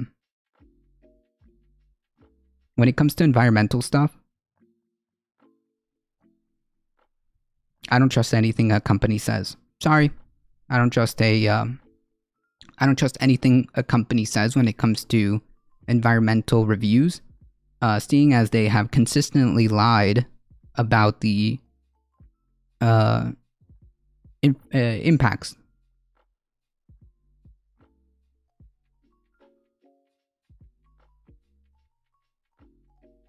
The Swiss have a public and private hybrid and guaranteed care, but that's the second most expensive in the world after the US. There you go. I would also want elective procedures to be covered, like if somebody wants a lot of pain in a specific region, I want some piece of cartilage or removed, I feel like the government should pay for that. Just to be clear, the government isn't paying for it. Well, just to be clear, when we mean by single payer, it means that just our tax revenue, tax dollars are repurposed for us. This isn't like a wild or difficult concept to understand.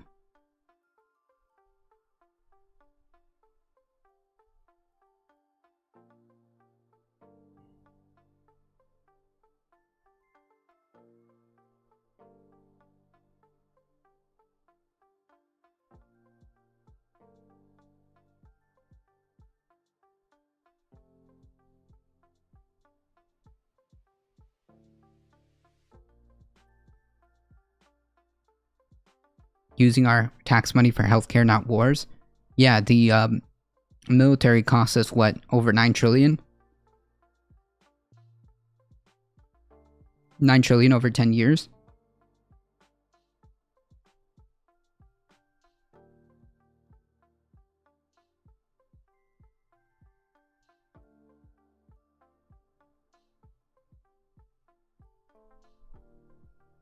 We thank the Biden administration for recognizing that tribal peoples in California desert region depend greatly on their sacred ancestral lands and water sources for their spiritual and cultural practice and way of life.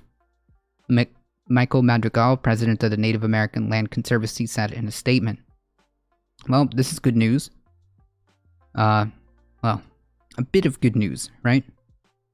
A bit of good news.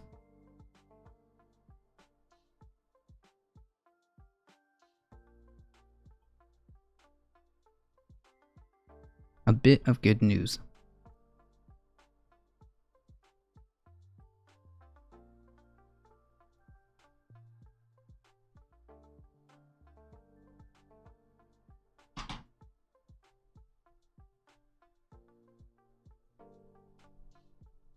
We pay the military like 70 Medicare for alls.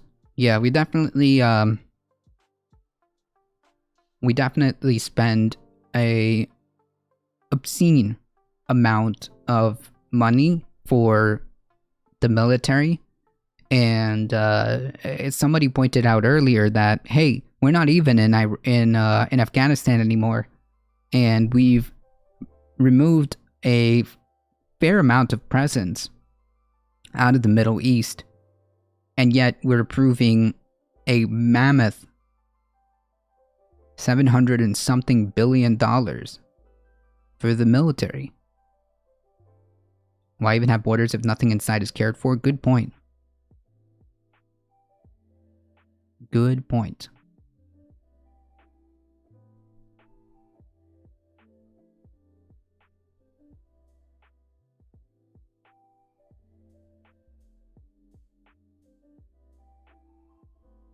Chaos, negotiations, and Amidst the chaos, negotiations, and counter-protests surrounding COP26 in early November, arose promises to be better in terms of emissions and environmental destruction. Hundreds of countries pledged to halt deforestation by 2030, while leaders across the world vowed to reach net zero emissions targets by certain dates. In the case of India, Prime Minister Modi shocked the gathered negotiators with an ambitious pledge to achieve net zero emissions by 2070, while the United Kingdom has championed a net zero by 2050 plan. The list of net zero targets goes on, but there's a problem. Net zero emissions can mean vastly different scenarios depending on the context. Theoretically, India, the UK, or even fossil fuel companies that set net zero emission targets can continue spewing out greenhouse gases under the claim that future carbon...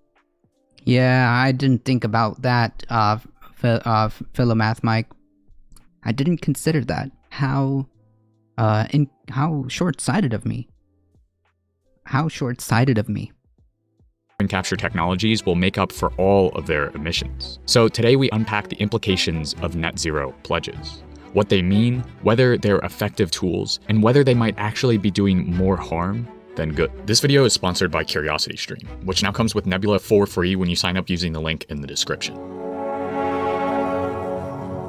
A decade ago, an idea was brewing, one that was meant to encapsulate the dual task of simultaneously reducing emissions and capturing greenhouse gases out of the air. The concept of net zero climate targets took root quickly during the Paris climate negotiations. Net zero became the new climate buzz phrase for political and corporate leaders alike. In theory, a net zero strategy is a promising development. When approached correctly, Professor of Economics Matthew Potts and PhD candidate Oliver Miltenberger write that for a country or corporation to achieve net zero emissions, it must identify and report all emissions it is responsible for creating. It then reduces them as much as possible, and then if it still has emissions it cannot reduce, it invests in projects that either prevent emissions elsewhere or pull carbon out of the air to reach a quote-unquote net zero balance on paper. In short, the ideal path towards a net zero target must foreground emissions reduction. And then when all options for reductions are exhausted, carbon sequestration techniques can be used as a last resort. The problem with net zero goals, however, is that there is no standard. One company may not even reduce its emissions at all and rely on future carbon capture technologies, while a country might heavily reduce greenhouse gas output and only supplement with carbon negative options at the way end. In most cases, however, net zero climate targets are just a buzz phrase for procrastinating until the very last second. Or in the words of the satirical government ad by the YouTube channel The Juice Media, net zero by 2050 means that instead of being honest this decade by taking this path, we leave the being honest part to the last minute by taking that path instead. Because net zero can mean so many things, countries and corporations... I love that video. Appreciate Darknet for bringing that one to my attention. Use these targets to continue polluting and turning a profit on the bet that some massive carbon capture infrastructure will suck up their emissions at the 11th hour. Net zero is yet another procrastination tactic, plain and simple. And who better but oil and gas giant BP to show us why net zero is a scam. In February of 2020, as COVID-19 began to shake the world, the CEO of BP stepped up onto a podium surrounded by press and announced something seemingly monumental.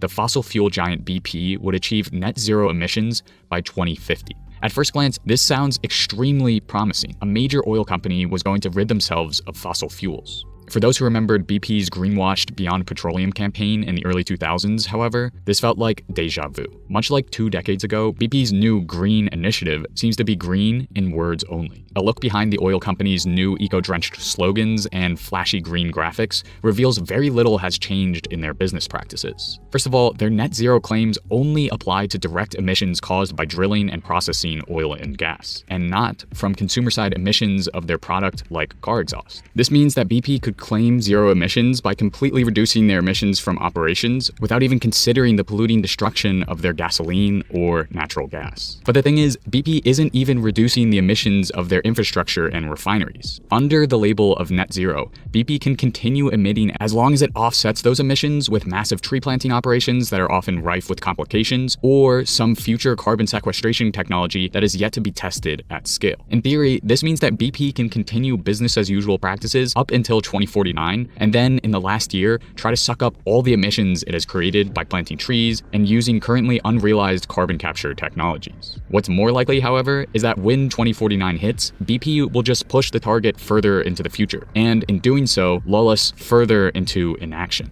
To add insult to injury, BP's pledge excludes more than 40% of its oil production and 15% of its gas production. A report from Inside Climate News reveals that the BP pledge would only cut the emissions intensity of their products by less than 30%. But even here, BP is using wordplay to disguise inaction. Emissions intensity is not the same as emissions. French fossil fuel giant Total, for example, cut their emissions intensity by 6%, but its total emissions rose by 8%. And with a target 30 years in the future and very little enforcement protocols, BP can push the consequences of its climate destruction down the line, all while profiting off its green image. In short, net zero emissions doesn't mean zero emissions, and BP knows it. BP is an extreme example of how companies abuse the loopholes of the net zero framework. But yeah, net zero doesn't mean zero emissions, right? Net is the operative word there.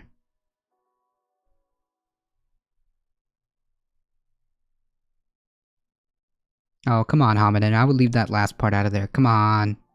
Even the words aren't green. They cut trees for paper they use for writing speeches. Yeah. It's only 11 and there's already 2 people shot and killed and found in a house fire and stabbing in Detroit. Jesus, Dandera. Holy yikes. In a capitalist global economy, profit and competition incentivizes this kind of greenwashing and political trickery. Under capitalism, it's easier to make more money claiming you're not polluting than actually not polluting. Right, so like I was saying yesterday, I believe, I think that just say that it's just. Uh-oh.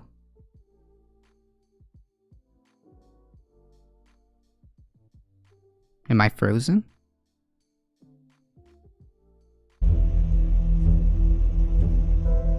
As we've just seen, most net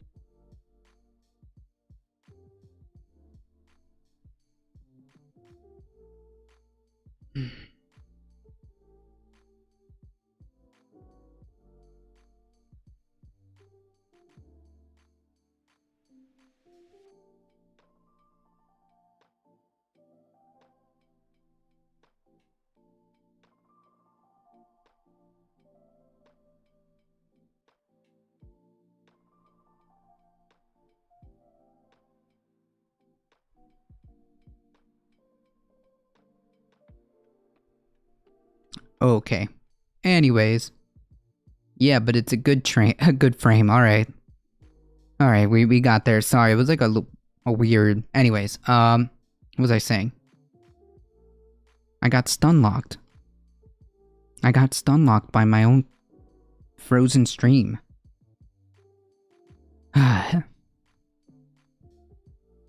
Oh yeah, like I was saying yesterday. It's not just saying, oh yeah, capitalism is 100% like the only thing that's going wrong here. But it heavily incentivizes and perpetuates this problem, right? I mean, it's just clear as day. Under capitalism, it's easier to make more money claiming you're not polluting than actually not polluting.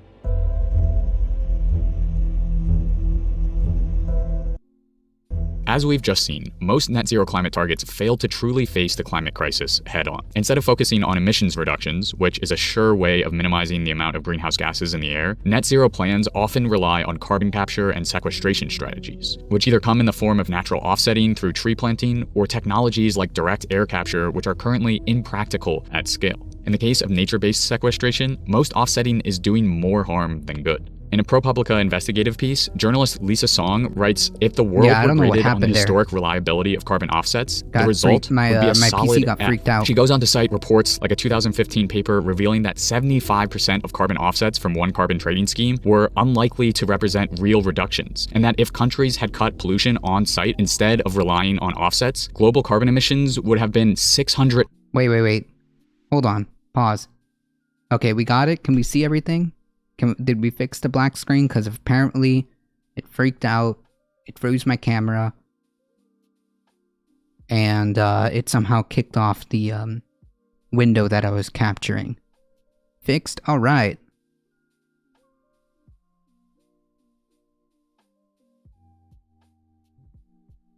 Ambitious pledge to achieve net zero emissions by 2070. Sorry. While net zero targets are greenwashing at best, and at worst, they work to lock in decades of inaction and sequestration schemes were somehow effective. The 5% of carbon. Most net zero climate targets fail to truly face the climate crisis head on. Instead of focusing on emissions reductions, which is a sure way of minimizing the amount of greenhouse gases in the air, net zero plans often rely on carbon capture and sequestration strategies, which either come in the form of natural offsetting through tree planting or technologies like direct air capture, which are currently impractical at scale. In the case of nature-based sequestration, most offsetting is doing more harm than good. In a ProPublica investigative piece, journalist Lisa Song writes, if the world were graded on the historic reliability of carbon offsets, the result would be a solid F. She goes on to cite reports like a 2015 paper revealing that 75% of carbon offsets from one carbon trading scheme were unlikely to represent real reductions, and that if countries had cut pollution on site instead of relying on offsets, global carbon emissions would have been 600 million tons lower. In addition, natural sequestration in the form of tree planting and forest preservation are fueling new forms of green colonialism. Buying up and quote-unquote preserving huge tracts of land, often in the imperial periphery, corporations and countries push local residents off of forests or grasslands that they might have lived on for decades. But even if those nature-based carbon sequestration schemes were somehow effective, the sheer scale needed to make up for business-as-usual emissions is ecologically impossible. In its quest to achieve net zero emissions by 2050, Royal Dutch Shell plans to deploy more carbon offsets by 2030 than were available globally in 2019. And that's just for one company and won't even make up for all of Shell's emissions. So at the end of the day, net zero targets are greenwashing at best, and at worst, they work to lock in decades of inaction and give rise to colonial land grabs masquerading as carbon sequestration schemes. Given the inefficacy of net zero, how do we carve a path towards real zero emissions? Right, real zero. I think Future that should be the new... must be focused on eliminating emissions. Yes, this is not just a YouTube video, a YouTube video prescription. It is based on the decades of data. It's based on the repeated findings of climate scientists who have consistently said that we have to reduce emissions. We've got to get off of fossil fuels in every way, in as many ways, and as fast as possible. That's just what the prescriptions have been, and what climate scientists have talked about for decades at this point. There's no if and or buts about it, really. There's no two ways about it. Only ambitious emissions reduction schemes from the imperial core and multinational corporations can pull us back from the precipice of climate chaos. Real zero emissions targets force us to come to grips with destructive capitalist pursuits. This means keeping all fossil fuels in the ground. It also means building a 100% renewable world instead of fossil fuels, replacing industrial agriculture with agroecological permaculture, and embracing a simpler life instead of a consumerist one. But while we strive for a real zero world, we must reduce the harm of false net zero targets. That means pushing for transparent pathways, tangible milestones, or even, as one paper argues, separating targets for emissions reductions and negative emissions. Because at their core, ADT said net zero butts, targets true. are a gamble. And if we're playing for the lives of billions of people, that gamble just isn't worth the risk. If you want to learn a little bit more about green colonialism and the consequences of carbon offsetting, I've made a bonus section examining real-world examples. But it didn't mesh well with this video, so instead I've uploaded that section as an extended edition of this video on the streaming platform my creator friends and I built called Nebula. The bonus content replaces this ad because there aren't any ads on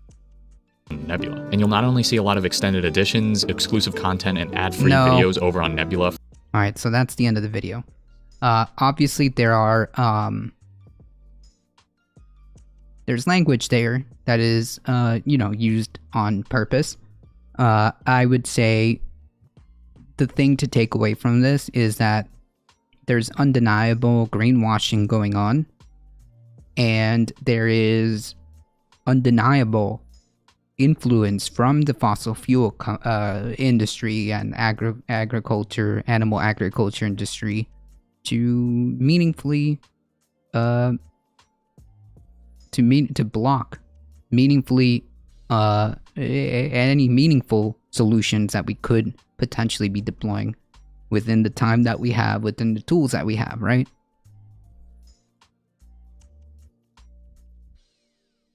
Yeah, like I said, there's language included here to make you feel a type of way.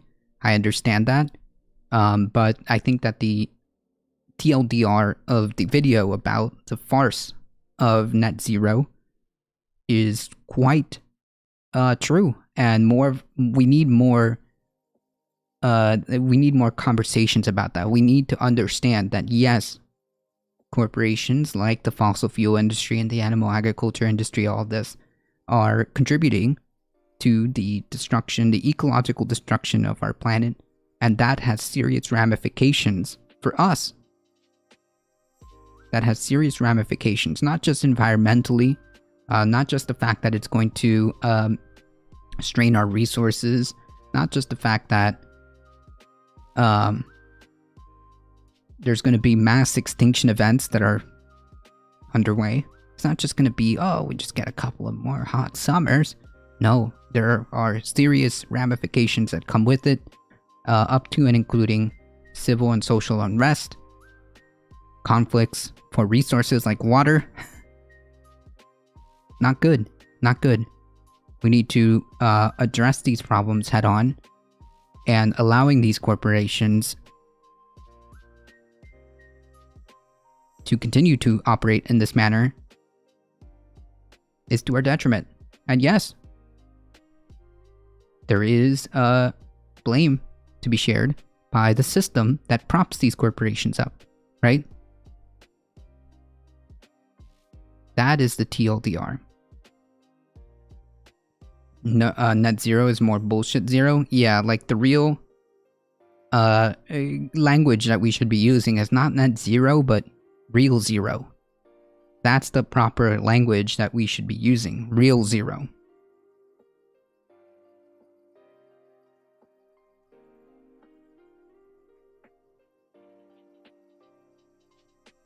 I like that concept.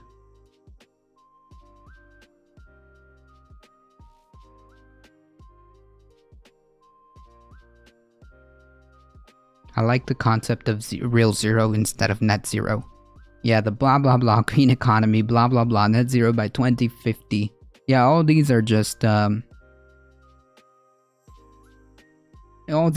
beautiful words and promises and pledges and all that, with no form of any real accountability.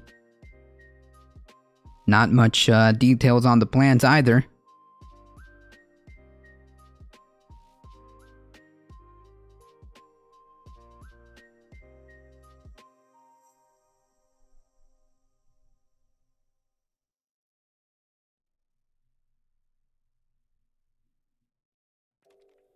I divide by zero sometimes and nobody can stop me. Nobody can stop you. You'd be wrong.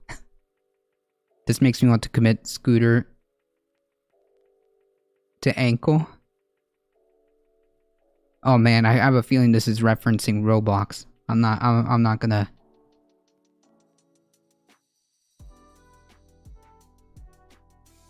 Those Time Lords must be stopped. True. Anyways, the TLDR is, I believe that this video puts forth the real conversation that needs to be had, and it's having it's coming face to face with the abject failure of not only our politicians, but also an abject failure, really, of capitalism too, and the idea that we allow companies to continue to perpetuate this problem without any meaningful solution in sight. We allow them to continue to lie. We allow them to continue to decimate our resources, pollute our water, destroy our ecosystems for what?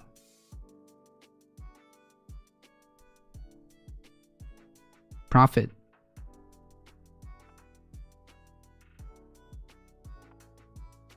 Profit. I heard Greta Thunberg is actually Swedish royalty. I don't know.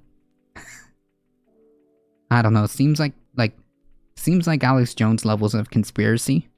I don't know. Doesn't really matter to me.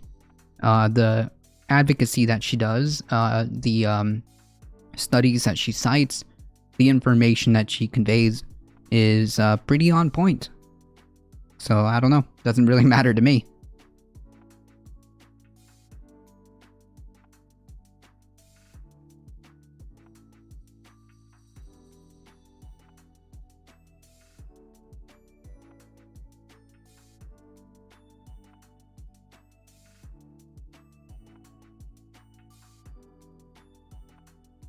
Carbon neutrality is achieved. Also, cause and effect reverse. Also, time travel is now available. Right, that, yeah, it's fantasy land. It is fantasy land to think that,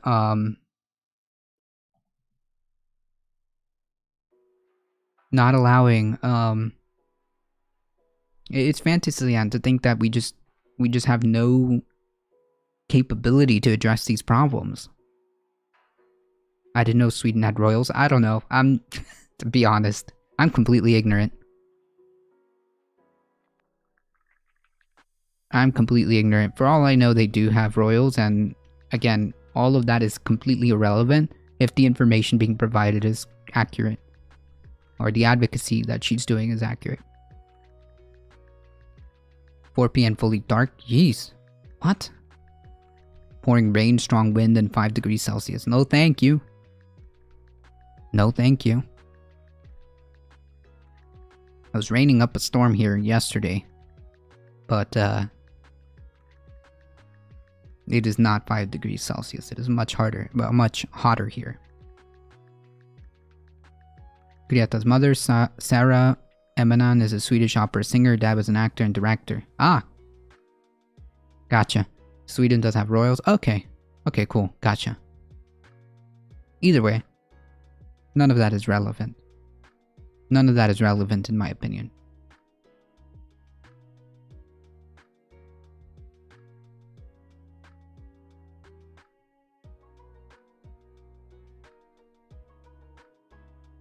I thought ABBA was a Swedish royalty. True.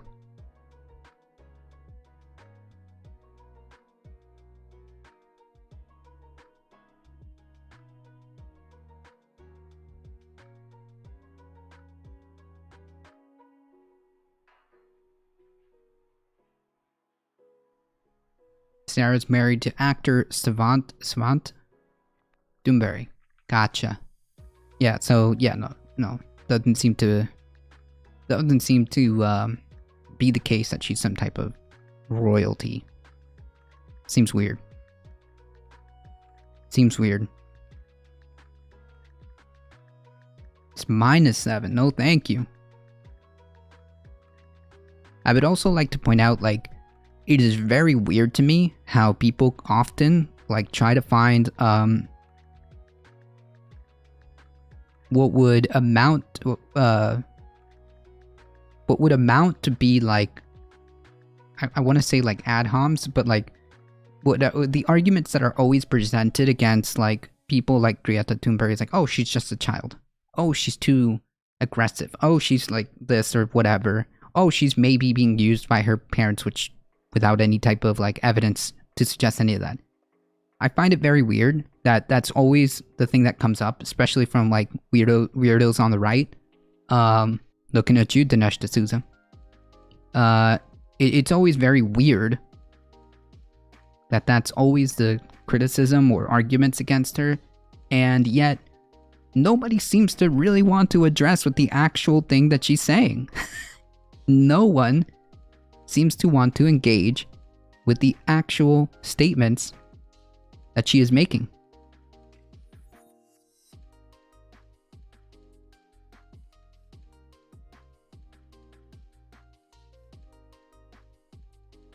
No one seems to want to engage with the actual studies that she cites or any of the data that she cites. Like, hey, actually, I don't think that's correct because of X, Y. Nobody engages in that manner. It's always, oh, she you know, whatever, insert like nonsense, either non sequitur or ad hom attack here. You're all royalty to me, kings and queens a lot. True. True. 100%.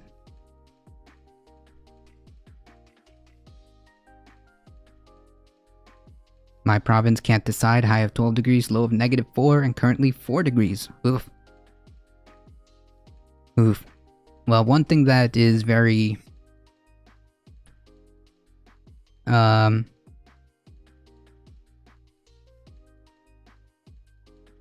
One thing that is very consistent here is heat.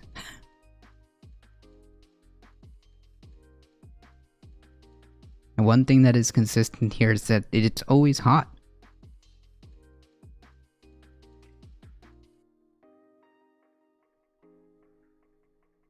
One side is always about policy, and the other side is about attacking someone's character or culture war. The culture war nonsense really does trigger me. Like, the culture war nonsense is incredibly triggering.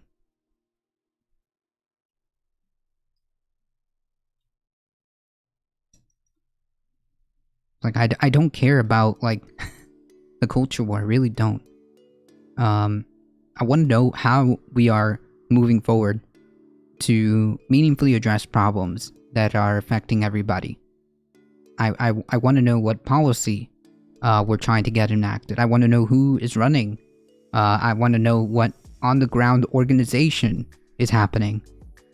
What kind of mutual aid what kind of mutual aid advocacy or organizing is happening on the ground? What type of unionization efforts are possible? I don't know. All of these are, like, to me, important.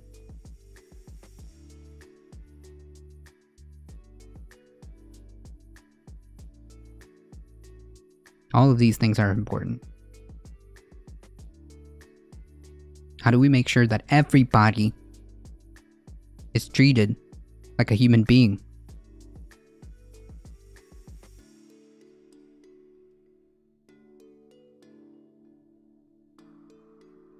Well, Charmhole, to be fair, even if it was a increase of 2 degrees Fahrenheit, is still pretty good. Is still unacceptable.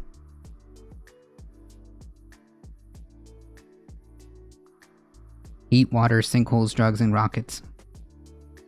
Climate change, much like any of our policy tussies that exist today, are split by generation, so it's unsurprising to hear older people be critical of people like Greta, because they have multiple reasons to be in opposition. One of the biggest factors is self-reflection.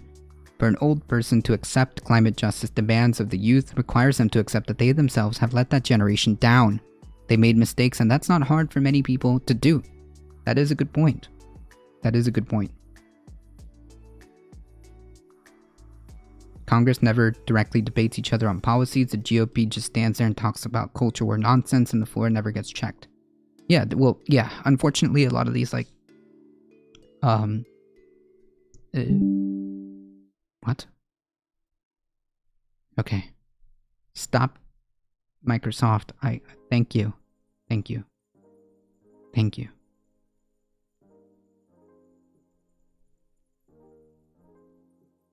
Yeah, I mean, that's certainly a factor, James Napper. That's certainly one factor.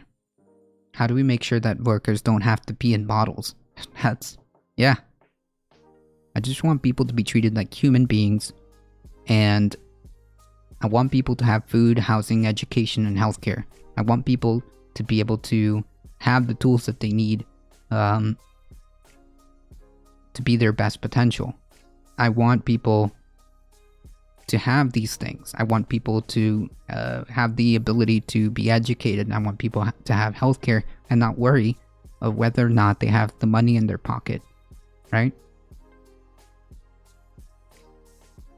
I want workers to have self-determination. I want workers to be able to own the fruits of their labor. After all, they made it.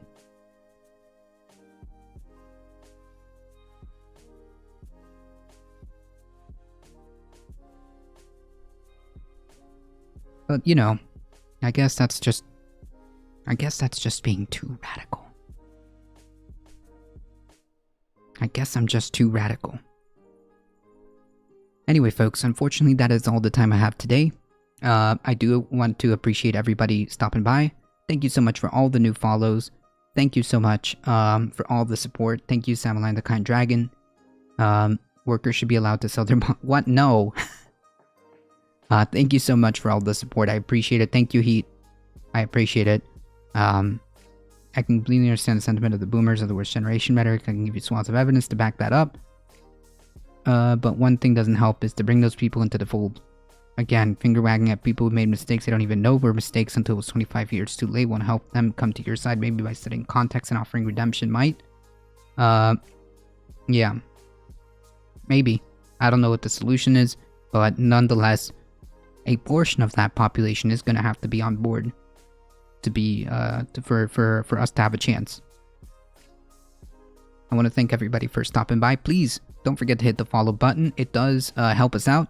And it does help us out, and you get 5 free emotes. Go to our YouTube channel. Do that really quick. It takes like 5 seconds. Hit that subscribe button. Like, comment, share, or subscribe. Thank you. You have a great one. You have a great one. Also, join our Discord, where we have, where you can keep up with the channel offline. I appreciate all of you guys being here. Hang tight, folks. We are going to go on a raid. Thank you guys so much. Yeah. So, like, sorry about that earlier. I mean, I just get ultra giga triggered when it comes to like healthcare and things like that. But understand where I'm coming from, and understand that the logic behind my statements, I think, in my opinion, the critique that I have is valid. You have a good one. Alright, folks, hang tight.